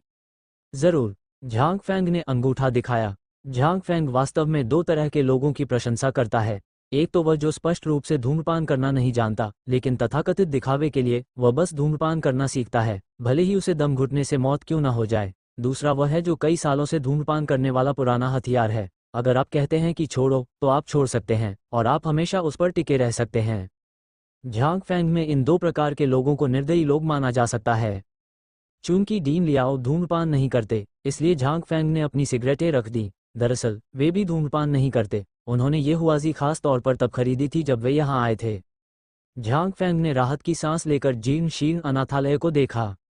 जब मैं बच्चा था तब की तुलना में इस अनाथालय में कोई खास बदलाव नहीं आया है।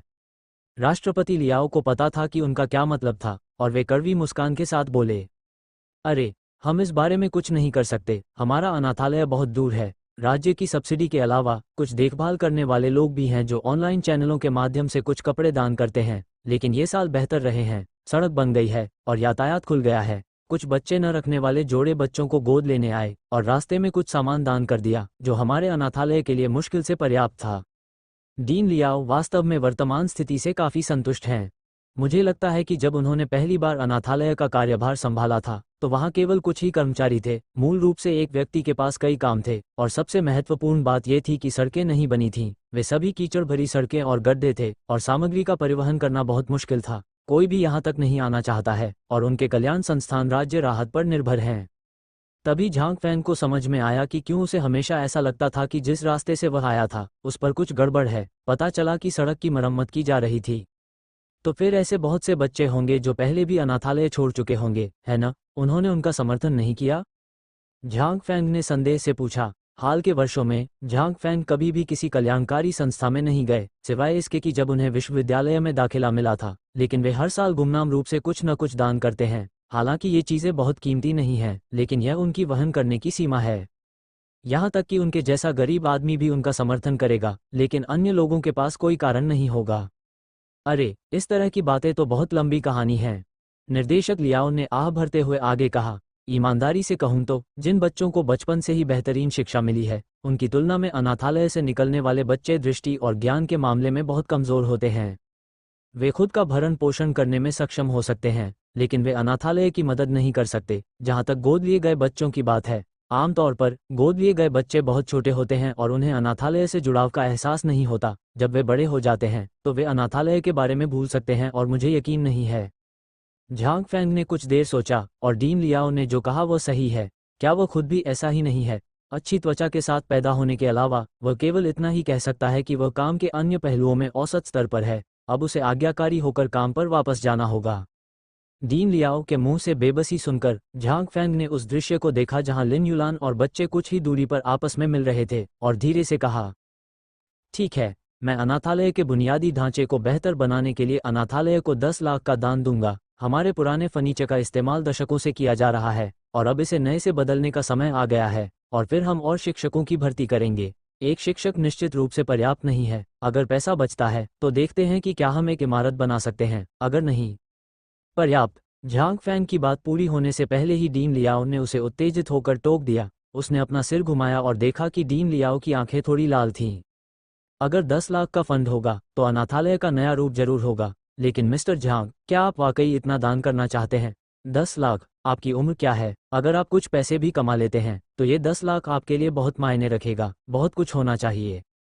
मुझे यकीन है अब आपको मेरे बारे में चिंता करने की ज़रूरत नहीं है। मैंने एक कंपनी खोली है और वार्षिक लाभ अभी भी बहुत ही उद्देश्यपूर्ण है। 1 मिलियन अभी भी उपलब्ध है। आखिरकार मुझे भी अनाथालय का सदस्य बनने की उम्मीद है और क्षमता है। निश्चित रूप से आपको अनाथालय के लिए कुछ करना होगा। झांग फैंग को डर था कि डीन लियाओ इसे स्वीकार नहीं करेंगे, इसलिए उन्होंने जानबूझकर कहा कि उन्होंने एक कंपनी खोली है। आखिरकार आम लोगों की नज़र में एक कंपनी चलाना और मालिक होना अमीर लोगों का प्रतीक है। ठीक है, ठीक है। श्री झांग बहुत होनहार हैं। बड़े बॉस के रूप में मैंने आखिरकार कल्याण गृह में जिन लोगों की उम्मीद की थी उन्हें नहीं खोया। मुझे विश्वास है कि राष्ट्रपति लू जियोवान के अधीन सहज महसूस करेंगे। डीन लियाओ ने उत्साह से झांग फैंग का हाथ पकड़ लिया। www.mtlnovel.com। झांग फैंग ने आंसुओं से भरे यार्ड को देखा और उन बच्चों को देखा जो चंद्रमा केक खा रहे थे और खुशी से मुस्कुरा रहे थे, और अचानक महसूस किया कि उनका जीवन अर्थपूर्ण लगता है। जिस क्षण उसने ये समाचार सुना कि डीन लू का निधन हो गया है, झांग फैंग को लगा कि वह भविष्य में वापस नहीं आएगा। किसी दूसरी दुनिया में एक लापरवाह राजा बनकर और एक क्षेत्र का निर्माण करके अच्छा रहेगा। आखिर इस दुनिया में उसका एकमात्र रिश्तेदार भी चला गया, तो यहाँ रहने का क्या मतलब है? लेकिन अब झांग फैंग के विचार बदल गए हैं। निर्देशक लू चली गई, लेकिन वे यह उम्मीद छोड़ गई कि अनाथालय अभी भी मौजूद है। अगर वे असमर्थ थीं तो भूल जाए। अब जब वे सक्षम हैं तो इस जगह की मदद न करना अनुचित होगा जहां वे बड़ी हुई हैं। झांग फैंग का अब जीवन का नया लक्ष्य है पैसा कमाना। डीन लियाओ झांग फैंग को लिविंग रूम में ले आए। लिन युलान ने इस समय भागकर झांग फैंग के पास खड़े होकर धीरे से पूछा, तुम्हारे साथ क्या अच्छी चीजें हुई? तुम बहुत खुश लग रहे हो। वो थोड़ी अजीब थी। अभी तक झांग फैंग अभी भी बहुत उदास दिख रहा था, लेकिन अब वो अचानक उस खुशमिजाज लड़के में बदल गया है। क्या यह इतना स्पष्ट है? झांग फैंग को लगा कि उसकी क्यूई बढ़ाने की क्षमता अभी भी घर पर नहीं थी और वह थोड़ा खुश और गुस्सा था। बहन, मुझे कुछ दिखाई नहीं दे रहा। मैं होप वेलफेयर इंस्टीट्यूट को $10 लाख दान करने जा रहा हूँ। झांग फैंग ने मुस्कुराते हुए कहा, आह, अगर आप पैसे दान करेंगे तो आप खुश होंगे। लिन युलान कुछ देर तक तो कुछ समझ नहीं पाई और असमंजस में झांग फैंग की ओर देखने लगी। लगभग, लेकिन केवल होप वेलफेयर इंस्टीट्यूट के लिए? तो फिर मैं भी 10 लाख दान करूंगा। खैर, होप वेलफेयर इंस्टीट्यूट को